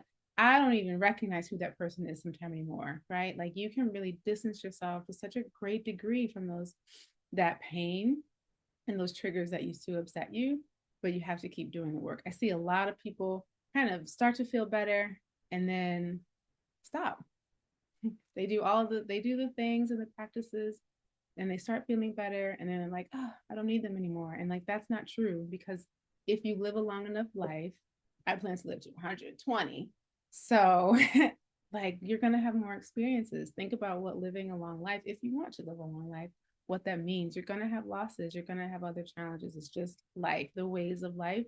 And you still want to have the strength within you to overcome those next challenges. But when we stop those practices and then a new challenge happens, it really starts to feel like we're making no progress, and like we're starting at ground at zero again. So check your triggers. I'll share my story and like how I flowed through this process. I don't share other students' stories here as case studies, because lots of people, because I talk about trauma a lot, they come in resonating with that and wanting to heal their own deep emotional wounds. So I don't share their stories, but I'll share my story. And if you remember from the beginning, when I talked about my childhood, anytime I would think about my childhood, because I was sexually abused, I would have this emptying out feeling from the breast down. So check your triggers. Well, at first, I didn't really make that connection that the feeling was the result of like very specific thoughts that were related to my childhood. Some kind of like pre-work, and this is where I do think that like the benefit of yoga, the benefit of those somatic exercises, especially if you've been physically abused in any kind of way, is really helpful, because there can be, for everyone, but there can be a pattern of disassociation where it's like mind's over here, body's over there, not really paying attention to them. So I had to feel safe inside of my body again, and yoga really helped with that, and so did plants really help with that. So then I was able to notice like, oh, thought, feeling in the body, got it, very loud and clear. That's the trigger. That's my body's response to thinking about what happened to me as a child. And then in that moment, I would say, okay, Salima, what were we just thinking about? Like, you really kind of have to stop yourself. What were you just thinking about? What were you just talking about? And in some way, all of those thoughts, they were connected to my childhood. So I began to see the pattern, and then ask for the lesson. All right, I feel the trigger. I know it's about my childhood. Now, it's not deep here. The empowering question for me is like, well, what do I do about this? I knew I didn't want to stay in this place where I didn't have control over my body because of something that had happened in the past. Then listen for the answers. We ask so many questions, like we just shoot out questions to the universe all the time. We're always praying all the time, but not sitting down to listen. And that's where like creating that sacred portal for yourself, being the altar, is really important. If you make time for silence and connection and reflection in your day, and meditation as an umbrella term for being with self, this step is really helpful. So I got serious about my meditation practice. I was journaling more. It was a quiet time, and a sad time, but also a deeply reflective time, because I needed to connect with myself and begin to hear my inner voice, because I didn't really know it. I was too much in, survival for so long. And then yearn for the root. So for me, I knew I was molested. I had this lingering feeling that something more had happened. And I remembered saying to a friend in college 10 years prior, I was 18 because it was freshman year, and it was HH. If you went to Spelman, I remember the dorm. I know exactly where I was. And I went across the hall to my friend's room and just started like verbally vomited my childhood. I don't know what inspired me to do that, but I remember in that conversation and telling her that something else happened. I think something else happened to me, but I'm not ready to know what yet. I was 18. Well, in my yearn for the root step, I'm now 28, 10 years later, I remember telling myself that I'm ready to know the truth. Like, to God, spirit, source, whatever you call kind of universal energy, that's who I was talking to my grandmother. Like, that's who I'm talking to. I want to know. And shortly thereafter, the full repressed memory, like almost immediately thereafter, the full repressed memory of me being raped around 4 or 5 years old, that resurfaced in a dream. And the minute I woke up, honestly, I was relieved, because I had been living with this for years. Like, I did not know why I was the way I was, and why relationships, like why I just had so many issues, both in my body, but like also in relationships and friendships and romantic relationships. It's just like, what? And now, like, oh, snap. It's because of this. So that brought relief to me. Because I had that memory of having this conversation 10 years ago, I also was not shocked, right? So I can also understand how people who you're starting to have these repressed memories and something really big and traumatic comes up and feeling like that shock from it. But I was not shocked, and I was honestly relieved because I had been just like living haunted by the shadow of it, like of something that I did not understand. And now I could view it in the light. And then it's pain or purpose. So this is decision time. And it's like, what do I do now? Literally. Like, do I fall apart? Do I get angry? Like, how am I supposed to respond to this new information? And because I think we do sometimes react, but I remember asking myself those questions. It's probably the Mercury and Aquarius for me, intellectualizing how I should feel right now, which I think is very helpful. It's very helpful in this moment because I got up from bed, went to the living room, wrote down everything in a journal. And then when I was done writing everything, I just kind of sat there and played it out. It's like, all right, let me play out what it looks like to react in this way, being angry, lashing out, cussing out. Like, just let me just replay it. Let's just play it out. How are these different reactions? Where is that going to get me? And ultimately, everything kind of led me to, in the thinking of it, led me to being like, I'm still hurting. At the end of this scenario, I'm still hurting. And so I was like, I'm not gonna do that. Like, forget it. Like, I'm not gonna do that. I'm already hurting. So I'm gonna heal, and I'm gonna do whatever it takes to heal so that I don't feel the same way I feel right now. And then step into solutions. So now you've set a clear intention with pain or purpose. You're like, what are you gonna do? If you're going to do the same thing, that's fine. Do it with awareness. But if you're going to make a different decision, great. Do that with awareness and then realize that nothing changes if nothing changes. So in step to solutions, that's when I had to think about what is my next right step, or not think about, but like allow the next right step to come to the surface. I knew that for me, and you have to think about how trauma shows up for you, or just woundedness shows up for you, and what things it makes it difficult for you to do. And so for me, it was very difficult to use my voice. I did not talk as much as I'm talking right now, please. I did not talk like this 10, 20 years ago. My throat would be very locked up. And that's a direct response to childhood trauma because it locks up your voice. It can be a pattern with people who've been sexually abused. Because it locks up your voice. Something is happening that you know shouldn't be happening. Nobody's talking about it. Like, what the heck is going on? So it really kind of locks up your second chakra.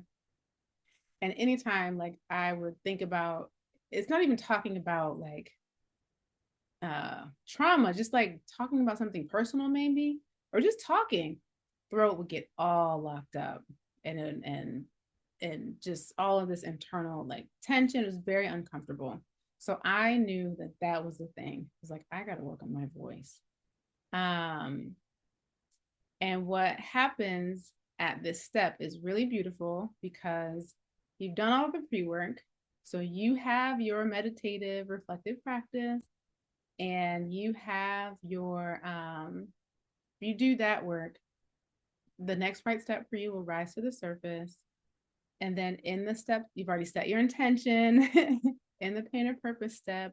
And then what really happens is that you will be put in a situation to act on that intention. So I remember very distinctly being like, yep, I'm going to heal. And I know I need to work on my voice. These conversations, very organic. I can remember the people that I was speaking to, in which somehow the conversation just steered toward childhood trauma, and I would hear that whisper, that inner voice say, Salima, now it's time for you to share your story. And then it would happen again. And then it would happen again. And just kind of move through the trigger, move through the lump in the throat. And what's really beautiful about this step is that you literally get to witness yourself healing. You literally get to witness those triggers, like your responses to those triggers, lessening each time you practice. It's a practice. You're relearning something. So you're practicing showing up in a different way. You're practicing changing. You're practicing moving past how you would typically respond to a wound. So I was practicing moving past the lump in my throat and all of the anxiety in my gut and speaking. And then it's like, okay, the world, it didn't blow up. Nothing happened. There wasn't a harmful consequence because it was in that moment. Just listen to your inner voice. And then it happened again and again and again. So it's a really beautiful step. So I say that you really do get to witness yourself healing, and then outshine your former self is to continue doing it. This is the daily work that continues, and there's vigilance that's required in healing. We know what's happening in the world right now. You know, all the things that are upsetting people, that are triggering people. And how can you be, this is the way I think, how can you be a vessel of support if you stop your practices and you don't remain stable inside of yourself?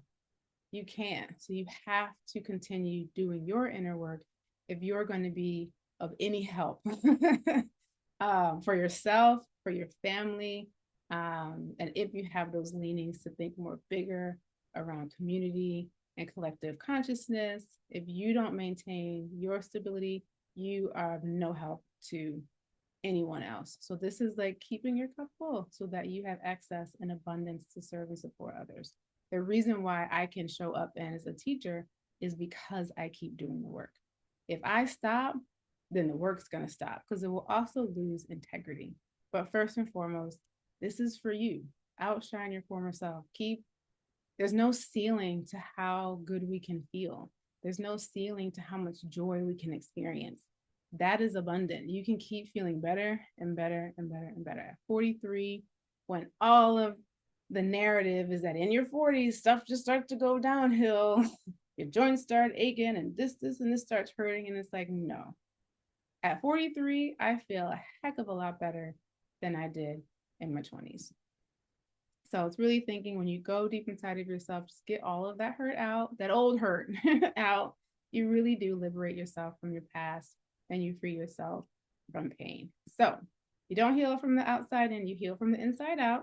Outside's important. Feeling whole is so much better than feeling fit. But when you feel whole, when you're in alignment with you, the most important relationship that you have is the one between you and you. When that's feeling right, your fitness, your exercise, all of those things will feel right too. Your decisions are different because of how you feel about yourself. So you can turn your health issue into a non-issue with the Calypso healing method. Check your triggers, ask for the lesson, listen for the answers, yearn for the root, paint a purpose. At the crossroads, what choice are you making? Step into solutions, outshine your former self. So how did I get out of chronic pain, dish dependence on big pharma, using herbal medicine and the Calypso healing method? Number one, I adopted a plant mindset. So my herbs and my protocol, they match my body's needs. I became a plant to person matchmaker. So my herbal medicine works for me. It's compatible with my body. And then I had a step-by-step process for pinpointing and addressing the emotional root causes of pain. I'm actually doing Calypso with my other half, and it's a lot of work, but it's a step-by-step process, and it's working. It's actually working because we're actually being able to, well, my other half has been able to get in touch with their self. They were going into personal stories, so I cut that off, but that's Jane. So check-in time. Is this helpful for you? Give me a yes in the chat if so. Did you learn my system for getting out of chronic pain, ditching big pharma, and using herbal support in the Calypso healing method? Number one, you learned that I adopted a plant mindset, so my herbs and my protocol match my body's needs. Number two, I became a plant to person matchmaker, so my herbal support, it really works for my body. Excuse me.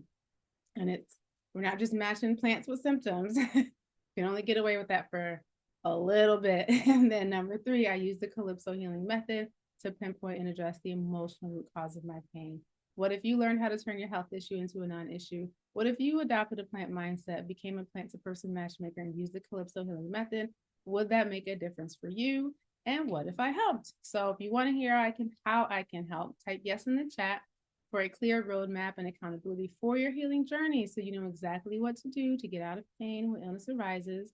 Type yes in the chat if you want to work with a spiritual wellness expert who's helped personally over 2,100 people make breakthroughs. There's over 6,000 people in my classes. And I'm a professor at Spelman College. Would you want to learn how? And type yes in the chat. This is all of us. This is what we came for. We came here for joy. We came here to live our best lives, to reach for joy. And maybe the ripple effect of that is helping others, focusing on your passion, your purpose. Spend time planning adventures instead of managing an illness. Would you want my help with preventable illness? So here's our special offer. This is how we can work together inside of Herbal Medicine for the Soul, where I help you break the cycles of chronic physical pains, mental illness, pills, side effects, and trauma. And in essence, you learn my system, you are learning how to develop your own holistic healthcare system. I am a big believer in reclaiming kind of like the wisdom of our ancestors.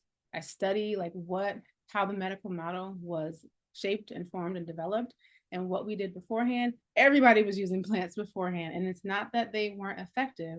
It was that if y'all could read their Flexon reports, 300 pages of the juiciest reading of why our medical system is the way it is. And it's not that plants didn't work. It's the Carnegies, the Rockefellers, and it's the construction of a system that has its benefits. But I want that to be on the back burner for you. Too many people use our modern medical care system as primary care. Both there's financial reasons for that, and also the gap that I feel is the education piece. A lot of people don't know how to use herbs skillfully and know all the other components that they need to be able to do their preventative care at home, and then you don't have to rely as much on this system. So I'm going off on a tangent. Thank you so much for listening. Thank you all for this journey. Thank you for taking the time to create such a program and to do it with such excellence. I really have been in a few herbal programs, and let me just say, this is by far, hands down, the best one. The others have been very shallow. So this is superb, and not shallow. They each gave me something I needed, but this one gave me the deep dive I was really looking for. So it was a no-brainer, and I'm happy to tell anyone else the same. Thank you so much, Salima and Tammy. I appreciate this work, and I hope to see you soon on the live. Peace. That's Stacy. You know, I've said this before, but it's not often that I find a community.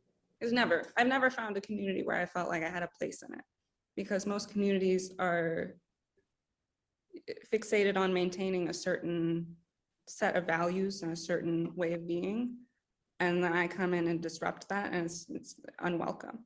And so I've said before, like, this community is very much, it's like a community where you don't have to buy into a certain way of being to be welcome here, and you let us all have a sense of belonging in being ourselves. And I think that's the only way to truly belong, is when you're accepted for yourself and welcomed in a space for who you are, not because you conform to the standards in a group. So I've said it before, and I'll say it again, that this space means a lot to me. And I've never found a community where I felt like I could be a part of it. That's Alia. So here's what's inside. So it's a big program, big in the sense of like it's a lifetime program. So from the inception of it in 2018 to today, it continues to grow. This is a place where you have continuing education. We are always continually learning together. But the foundational curriculum is the Foundational Herbal Medicine for the Soul curriculum, includes the Calypso Healing Method. You can receive a certificate of completion. There's over 360 live video lessons, not live, video lessons. You're learning how to make proper medicine. Of course, you're learning the materia medica. That's a fancy way of saying plant profiles, downloadable transcripts, clinical case studies, the foundations of anatomy and physiology. You don't understand herbal medicine if you don't know how the body works. The pillars of plant-to-person matchmaking. My computer. You can make it. You can do it, computer. You can do it. I believe in you. And then you get a medical astrology intensive. Another way of kind of saying the same thing, kind of trying to encapsulate it succinctly, the medicinal, emotional, and spiritual benefits of more than 55 plants. That's our foundation materia medica, although we learn about many other plants throughout. How to safely reduce, with your doctor's permission, the number and or dosage amounts of pharmaceuticals. I cannot and will not tell you to get off pharmaceuticals, but I can help you. It's kind of like, I think I want to create this. Kind of like your like medical doula, your primary care doula. It's like teaching folks how to advocate for themselves, what questions to ask, what kind of documents you need to bring into your medical appointments, and how to prepare for those conversations so that you can work with your work with your providers in developing the care that you want for yourself. No herbalist can tell you to stop taking drugs, and I wouldn't do that anyway. That can be dangerous. The basics of the body systems through different frameworks. So anatomy and physiology, the nuts and bolts of like what's happening in your body, the cells, the tissues, the organs, and the Ayurvedic doshas, some traditional Chinese medicine, tongue analysis, tissue states, and other ways of looking at constitutions, because we can't see inside the body, but we still need to recognize those patterns, where and how the body holds our negative emotion. How do we release it? How do we prepare plant medicine, the 15 foundational herbal medicine preparations that you need to have, and then we have some advanced preparations as well. And then how do you detect the first signs of imbalance in your body and life? Doesn't really just show up in the body first. Shows up here, but it also shows up, most things that show up in our relationships. How to reverse engineer where is pain coming from using your astrological natal chart, and how do you make herbal medicine to address your natal constitutional deficiencies. Here's a syllabus. It's like divided into 3 parts and 3 sections. So the first third of the program is really like, what does it mean to be in alignment with yourself for your well-being, mind, body, spirit? The second part is diving into the body, understanding the body through those different lenses. And then the third part is a medical astrology intensive. And then there's 3 or more sometimes, but minimum 3, sometimes there's more, videos per week or per module. There's a lecture video, then a materia medica video. So that's the fancy way of saying plants and diving into what we understand about the plants and the different constituents and how the indications and actions and all that stuff. And then the lab is go into your kitchen with your herb kit and practice making medicine, trying it, making it, taking it, getting your herbal practice together. And then there is a certificate of completion at the end if that is important to you. Can identify yourself as a serious student of the work. This is a testimony, a little testimony to you, to how this has empowered me. I've been having trouble, like having going to the dentist and whatever, and they've been giving me all these like mouthwashes and stuff, and they're just so they're just really allopathic and metal tasting, and just I don't want them in my body, you know, and whatever. So because of the training that I've been receiving here, I made myself a mouthwash, and it was sage and mint, and I mixed those together, and I created a mouthwash, and because I was pissed off at the dentist telling me that, you know, you basically this is the only way you're going to be able to help yourself. 3 months later, it was actually Wednesday of last week, I went in and they're asking me, what are you doing? What have you done? How did you get your gums that way? You know, and this is what I'm sharing with you guys because, sorry, you too, because what you're doing is actually working. It's fact. They're asking me, what am I doing about, you know, we've seen improvement in your gums and your gums shouldn't be doing that. And all I can say is that I've been taught to how to empower myself. So I'm so empowered by it. And they're asking me, what am I doing? And what is it exactly the ingredients and whatever.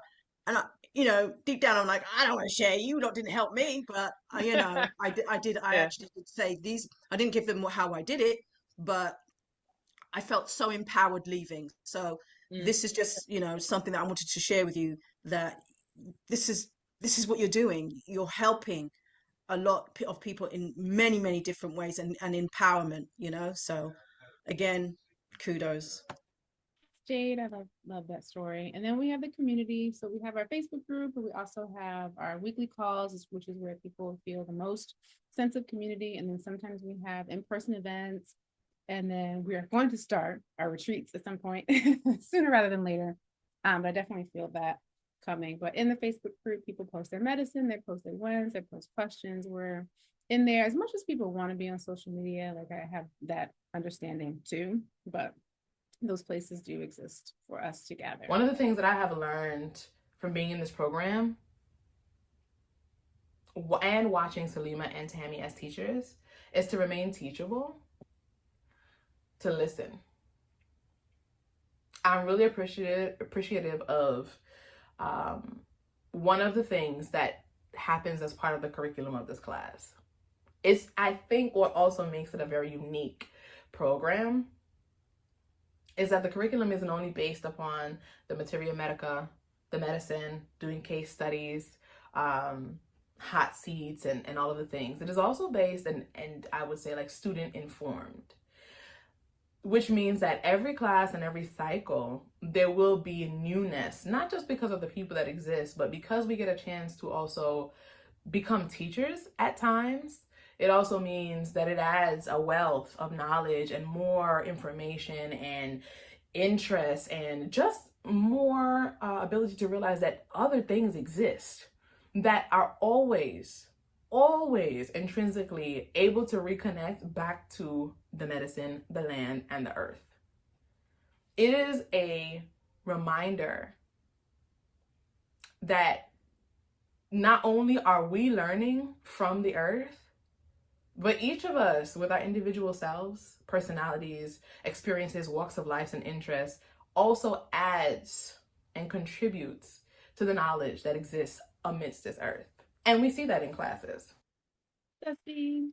All right, so our calls, we gather 3 Thursdays out of the month, and that's where we do case studies. We kind of like have a nice format. So we do clinical case studies, of which there are over 100. So that basically means if there's a health condition that we're looking at, either for a student or because we are all curious about it. We look at the health condition, what's the pathophysiology of it, what's conventional treatment typically look like if people are on medications, because you got to learn how to work around that, what's happening in the body, and what does the herbal support look like, what's the emotional connection to it look like. So we develop protocols, and that's our clinical work for students in the program, or for if you're supporting a family member, and we get that communal kind of like experience of like that collaborative experience of developing the protocol for your loved ones or people in your practice. It doesn't matter to me. We're all learning when we do clinical case studies. We do live medical astrology chart analysis of people's charts in the program. We do business calls. So those are always fun. Anyone who is stepping into their herbal business or other kind of holistic business, we talk about marketing, regulations, product stuff, like any question that you have about business, we talk about that. We do, and sometimes we have guest speakers. So we just had Jenny, who's also in the program, but Jenny did a nutrition class for us 2 weeks ago. We've done like divine entrepreneurship. We've done so much. So that happens 3 Thursdays out of the month. There's not a lot of people who have the strength to be able to hold the light in the dark. Like it really takes something. Like it takes like a huge amount of strength to be able to hold that energy and to be able to hold that energy of the light when you're surrounded by darkness is like really, it really takes a lot. And I feel like, Salima, that's what you do in this space. Like we come in here and we're like unhealthy and we're trying to get healthy, and you give us the space to like be like dark and unhealthy. Like when I joined this group, I was not in a good place, and some people are not willing to work with people when they're in that place. And the fact that you give us the space to be like that and to come in here and to like work through it and to get into the light is like a huge blessing. That's Ollie again. So this is just a snapshot of what fits on the screen of some of the clinical case studies that we've done. So you can see a variety of them. Some of the recent ones were SIBO. We look at labs. So that's the other thing that we do. We do like when you go to the doctor and you get blood work, we look at your labs, because I've definitely experienced people not getting a callback when there's something that's actually serious being flagged. Like there was a heart lab for someone and they did not get called back for a year. And that's dangerous. So we try to support people in that way, understanding your labs. And then Denise, who is in the program, and you saw her speak at the beginning of the workshop, she's our medical advisor. So all of our case studies, when we do them, which is at least one a month, when we do them, they go by her eyes first as a physician with 30 years of experience. It's really important to make sure that the pathophysiology is sound. And so she approves our clinical case studies as our medical advisor. And then if you have a health condition that you're curious about, it's probably just easiest to put that in the chat, and I can let you know if we have a case study for it. And usually the way that this has grown in the last, was that 7 years, is because these are the questions. That's what SV was talking about in their testimonial with the like continuing education. The reason why these case studies exist is because the students in the program have asked for them. So everything that we do is very much so collaborative and in response to what you want to learn so that we always get better. And so you have access to all of the call recordings going back to 2019, and that is where our case studies live. Yeah, these are just some of the other workshops that we've done, just kind of like pulling out some interpreting your labs, a fertility, birth, and postpartum series taught by a midwife, holistic health for cancer series, pelvic steaming, microdosing, herbs for antibiotic resistance, which people don't realize how much is a big problem in our medical industry right now, and cultural appropriation and herbalism. You know, this course completely changed my life. I brag about it so much to all my family and friends and stuff. And it's honestly what I needed. And I needed that healing and continued healing, of course. But this class was awesome. I was so sad when it got to the end. I was actually taking my time, like, I don't want to end. What do I do now? You know, but I loved it. I truly enjoyed it. I truly did. Good. I've learned so much. Yay, yeah. good. Yes, I did.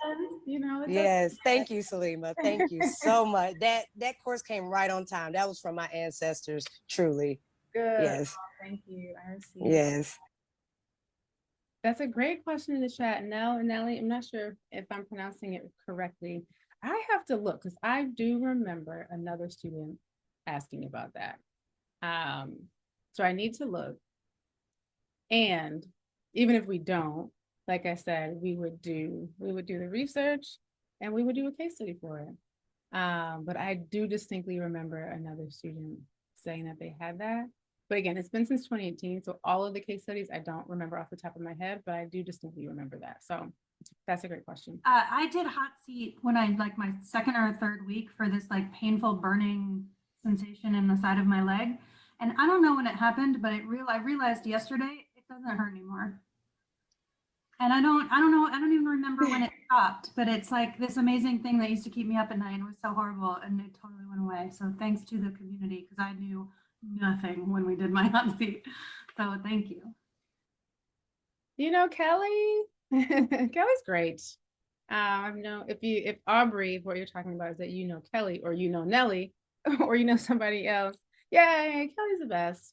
I've known Kelly. Kelly and I've been good friends since 2000, since grad school, since Columbia's days. And we both say to each other, meeting each other was the best part of grad school. It's worth that 6-figure student loan debt.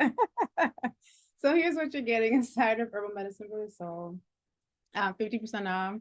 You're getting the 7-day fast and the energetic cleanse breakdown. So this is basically lots of people asking me about fasting and detoxing. I'm not saying you should do that, not do that, but here is a blueprint to know when it's appropriate to fast, when it's not, and a plan. Too many people leap into it. They're like, I'm gonna start a detox tomorrow. And I'm like, well, have you gone grocery shopping? Have you laid out a liquids plan for yourself? Do you know what you're doing in essence? Oh, my computer keeps freezing. We're gonna make it. We're almost done, y'all. We're gonna make it. So you get the 7-day fast and energetic cleanse breakdown, giving you a blueprint to fast and cleanse and detox safely, like not harm the body while you're doing that process, if and when you feel like you need it. I give you the shopping list, the step-by-step recipes, the schedule, and the hangry reflection cards. You are going to get hungry. What do? Cleansing was always a spiritual practice, not just like, I'm going to starve myself because I think it's trendy or it's going to reset my body in 3 days. So what do? You return to your intention. So you set an intention for your fasting process. And then you just also know what to do during the pre-fast period, the fasting period, and the post-fast period. So you retain your nutrients, you feel more energized, and you do give you that time to reset, give your mind clarity. It does have a lot of physical healing properties to it, but I want you to be able to do that safely. Yeah, no, it went wonderful. I had hives on my arms and legs for weeks, and I just thought it was food allergies. My asthma had been really, really bad the weeks up to the fast, and I honestly, Friday was my last day, and I have never felt better, ever, ever. And my asthma cleared up. All of my hives were gone. I went to dinner, my anniversary dinner, and I actually ate bread without like worrying if I had my inhaler. Yeah, I feel like a new person. It's incredible. That's Jessica. And so you get herbal medicine for the soul, the 7-day fast and energetic cleanse. You also get the trigger calm down workshop. So again, I talk about trauma a lot and share my story. And so people resonate with that. And then I know what triggers are like and how to move through them. So I developed a very quick process for you in the moment of a trigger, whatever that may be, so that we're not as reactionary. We stay centered and stay grounded. And so sharing that with you so that we don't have kind of like uncontrollable to us reactions because we're in that trigger and we start to return to feeling safe. So that process I share with you all. And then you also get the Master Medicine Makers Equipment Guide. It's actually really great that more people are getting involved in herbal medicine. And so that also means that products are coming out that are really tailored to herbal medicine. One day I'm going to engineer my own infusion machine. It's coming. It's coming. But in the meantime, I've been making medicine a long time, and I just put together kitchen items that you can use to help you make herbal medicine just more efficiently, like still having really good extractions in less time with the right equipment. But when you start the program, you get everything that you need in your herb kit. But no shopping around. I actually hate shopping. So I was happy to put together these kind of like guides for you. So just go to your favorite retailer and boom, boom, boom, boom, boom, get it. And you don't have to think about, is this going to work for herbal medicine? So you get herbal medicine for the soul, the 7-day fast and energetic cleanse, the trigger calm down workshop, and the equipment guide. Oh, and then you also get, when you pay in full, you also get your 44 plant herb kit. So again, no shopping. And the reason why we include this is to reduce the friction between, in week 2, you start making medicine. So I don't want there to be the friction of like, and the anxiety and the tension of like, where am I going to get chamomile from? Where am I going to get oat straw from? Where am I going to get, because we have students who are international everywhere. So I want you to be able to just go to your pantry or wherever you store your herb kit, go to it, open up the package, make the medicine without that friction. Everything we source is either wildcrafted, organic, or sourced from local growers when they have access to it. We're still building those relationships, particularly with the Black farmers and growers in the Atlanta area. But no shopping around. And there's a lot, if you just follow the trends of things, there's a lot of price gouging when it comes to plants. And so we just want to absorb some of those costs for you so you don't have to feel stressed out about it. And it's also a sustainability thing too, because I remember being newer to herbalism. And like I said in the beginning, I need a pound of horny goat weed. Like, no, you don't. So like you don't. So many people that like end up buying so much as a beginner because of how capitalism works. Like you buy more, you pay less, and you really don't need that. And it just ends up wasting over time. So we send you amount for you to have your sampler set that you can work with, get to know. And once you get to know the plants, then you'll know the ones that you are really going to incorporate into your practice and that you can buy in larger quantities. But as a beginner, you don't need that. So that's what all that says. And then you also get this right inside of the program. It's a 6-part Becoming an Herbal Entrepreneur business series.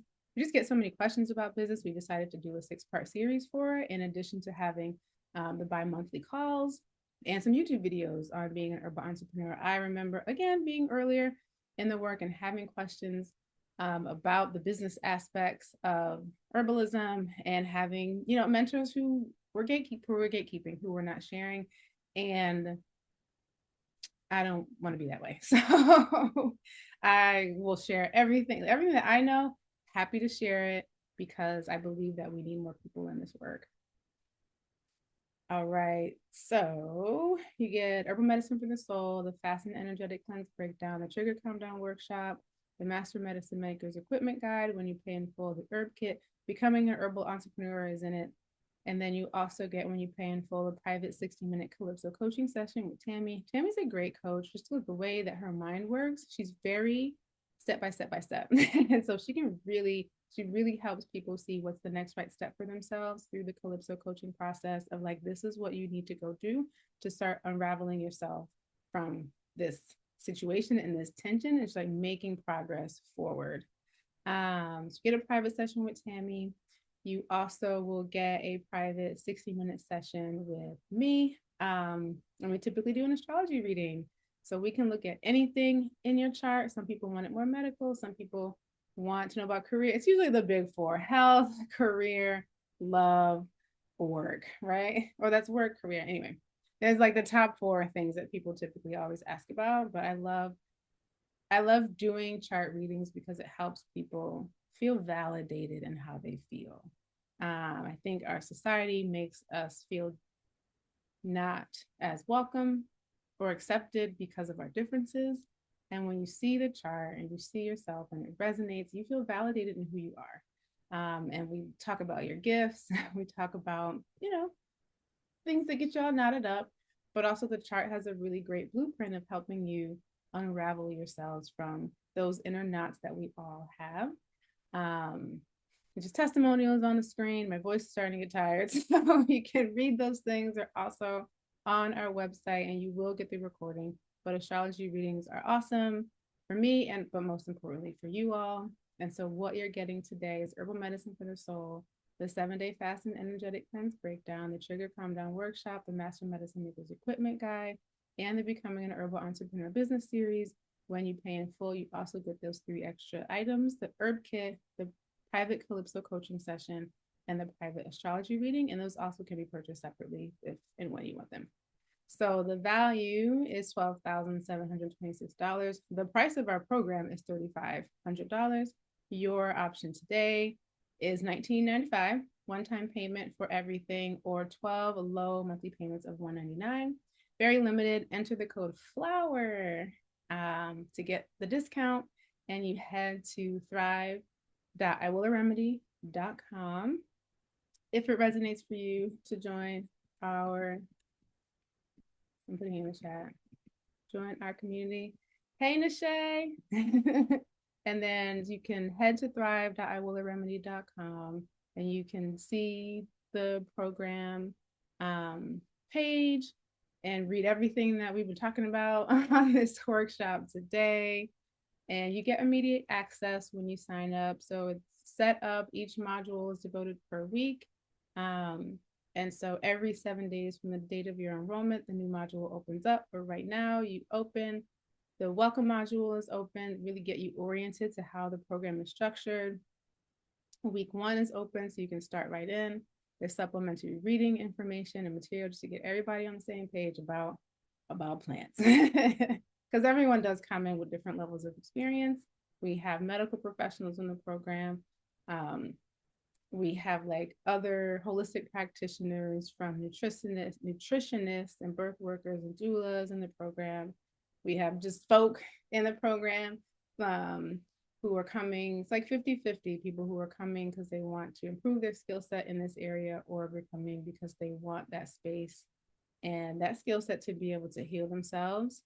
So it's like 50-50 of the community. But you start right away. We're here. Here's what Christine said: I've been struggling with multiple debilitating and painful chronic illnesses for almost 13 years, and I've tried everything I could to try and heal. I had lost all hope that I could ever find the help that I needed. I happened upon Salima on Instagram and decided to give her a call, and I'm so thankful every day that I did. And under a month of working together, I was already in significantly less pain and not having to rely on pharmaceutical pain meds to get me through the day. Layer by layer, we keep chipping away at my symptoms for continued improvement. It really is amazing, and the gratitude I feel is immeasurable. I feel like Salima literally saved my life. I don't actually like saying that part of her testimonial. It's an honor, it's great, but I will not take your win. You save your life. You are your healer. I'm laying out a plan, a plan a blueprint and offering you skills if you want herbal medicine to be at the heart of your holistic healing practice and system. But you save your own life because you got to do the work. I wanted to say I've been doing my infusions that was recommended for me here, and it's honestly amazing. Like it's doing things that I wouldn't expect it to do. So like it's making me come to like my old self before I felt the symptoms, like in a good way. Like it's hard to put into words, but like I feel like I felt in college, and I haven't felt. I'm 34 years old now. So thank you for this. Is just so amazing. I'll tell you how amazed I am with this class. I'm so amazed with the results I got from the case study.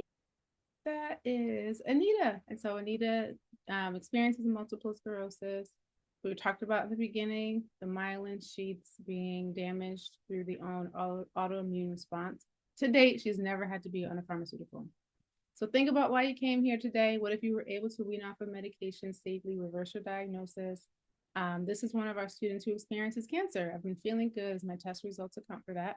My doctor is completely in awe of how everything has improved. My blood work for cancer levels have decreased by 400 points. It was 616, down to 247. MRI, CT scan showing a decrease in the size of the left upper outer breast mass. And you can see the before and after sides. And Nina's still with us. So no, that's from 2002, but Nina's doing awesome.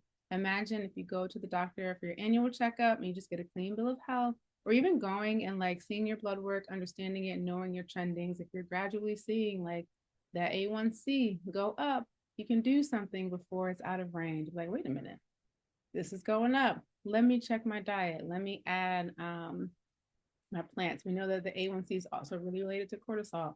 Let me support my stress levels. So there's lots that you can do with just using modern care for your diagnostics, your well visits. Yeah. Imagine reclaiming your time, just getting energy, focus, motivation back because you just take charge of your health holistically. And imagine becoming the healer, the herbalist, the practitioner you were born to be. Most people here, it's like, if you're into this, because we're a small group of people who are like in love with plants and hug trees, right? Usually this is what I'm seeing more and more is that we're the folks who are the bridges for our lineages.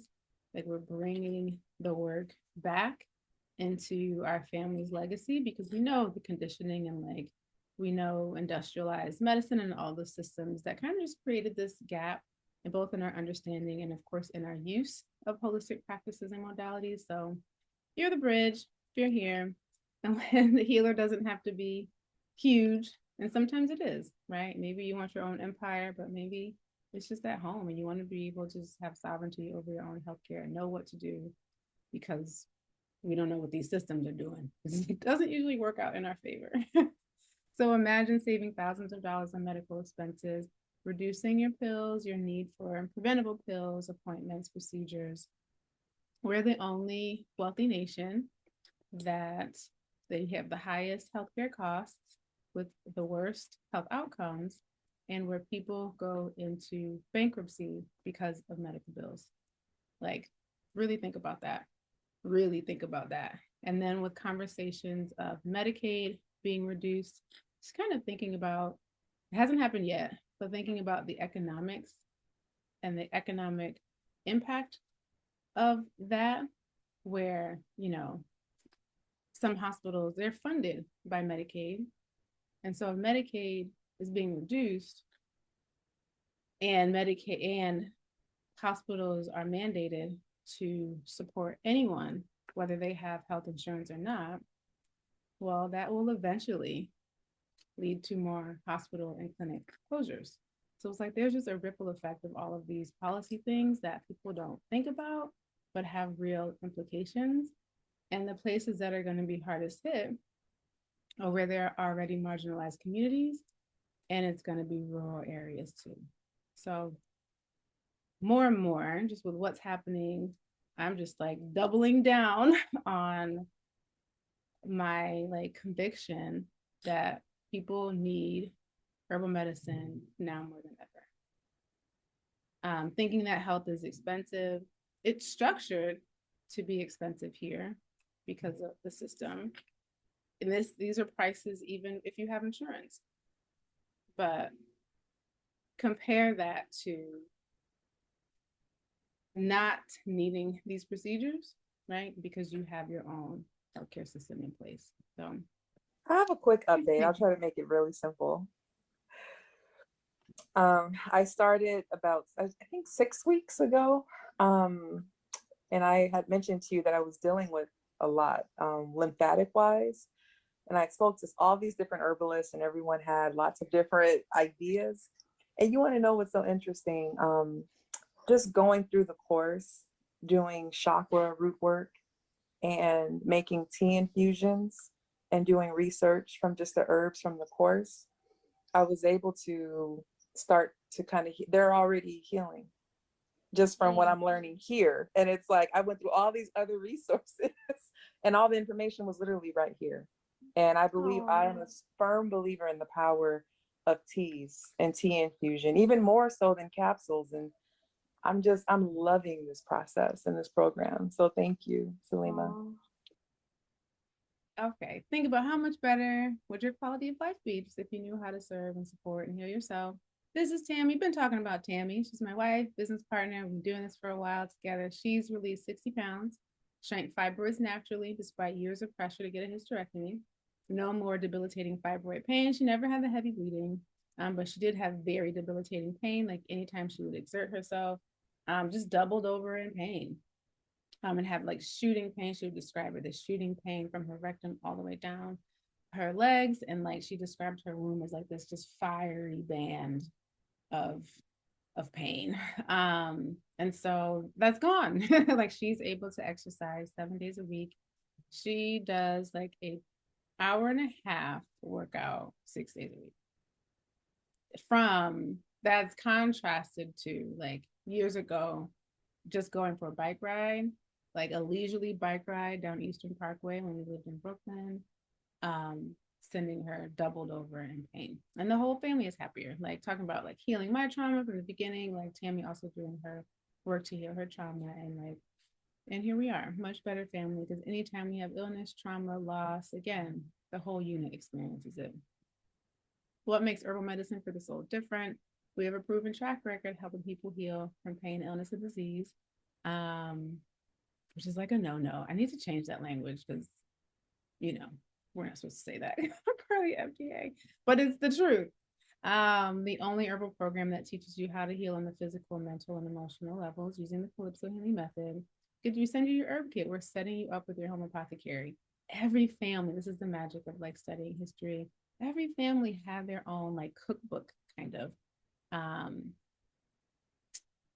Well, I have to qualify like every family, and whether it was those who actually had it in writing or we have the oral tradition of it because of the history of enslavement in our country.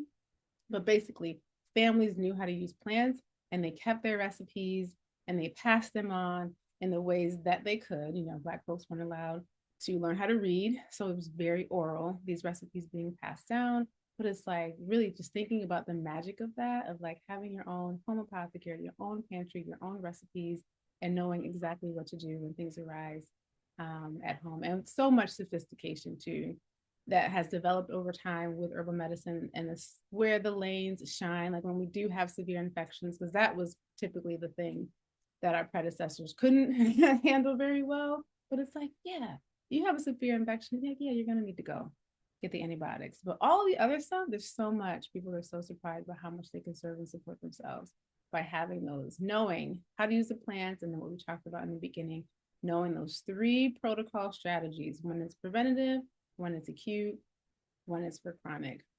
It's amazing. 100 and plus clinical spiritual case studies and counting. Keep doing this work. The next case study, I think, is in 2 weeks. At the moment, I'm forgetting what it's for. Intracranial idiopathic hypertension, maybe.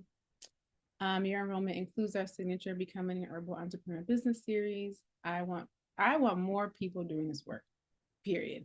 So a lot of people don't come in thinking about starting a business, but I do know what happens is that they come in and they're like, and you start to share with family members, like, oh, I'm studying herbal medicine. And they're like, what? Can you help me with this and help me with this and help me with this? And suddenly you're a practitioner. So whether you decide to formalize it or not, doesn't matter. I want more people in this work. And then there's also opportunities for you to teach, to coach, to lead case studies, and they're paid. Yeah. Stop spinning your wheels. If you have any questions in the chat, feel free to put them there. Don't get stuck in superficial health purgatory. Stop relying on a broken medical model. I think that the model changes as we change. So the more people who don't rely on it for preventable things, I think that the system will change. Get off the fence, get a mentor, get a teacher. It doesn't have to be me. If it resonates, great. If it doesn't, I know that there's a teacher and a community that if it does resonate with you and is there for you, just get in it. We need it now more than ever. Establish your own personal healthcare system. That's really how I think of this work. Yeah. You don't have to do it alone. We are not supposed to heal alone. We are communal beings. We heal in community. You do not have to spend endless hours researching and guesswork. That is the long way around, y'all. Don't follow latest fads, diets, and detoxes. You do not have to destroy your body long-term with pharmaceuticals or watch another 6 months go by with no progress. Your life can change. My life has changed. We help, yes, but like if you don't step up and do the work, like nothing's gonna change, right? Like nothing's gonna happen. And the fact, Selena was just saying it the other day, she's like, I am so proud of all of our students, right? Because it's like y'all are the ones doing you're doing the work. Like you stepped up and you said, I'm worth it and I'm gonna do it. And that, man, I commend all of you because it's not easy. It's not easy to turn that spotlight back on yourself. It's not easy to do that deep dive into your brain. It's, you know, this isn't necessarily easy work, but with that said, what the result can be, and I don't want to say the end result because this is a journey, but what the result can be is mind-blowing. And most people think that's BS, and most people are like, yeah, whatever. But it's like, yo, when you step up and do the work, and when you see what that change feels like, no one can take that from you. All right, so join me if it resonates. Let's turn your health issue into a non-issue or get you started on your practitioner path. Thrive at iwillaRemedy.com is the website. Feel free to email me if you have any questions or thoughts you want to share. The coupon code is FLOWER. It's $19.95 one payment or a low monthly payment of $199. And oh, thank you, Charnel. Thank you for coming. Thank you for spending 2 hours and 46 minutes. I was talking, y'all. There was a lot of things that I wanted to add and just think. There's just things I think about as I keep studying and learning and thinking about what's happening out in the world and how much we really do need this work. So if it resonates, come on in. If not, if later, it's all good. Love y'all. Thank you so much and have a good rest of your Saturday and your weekend.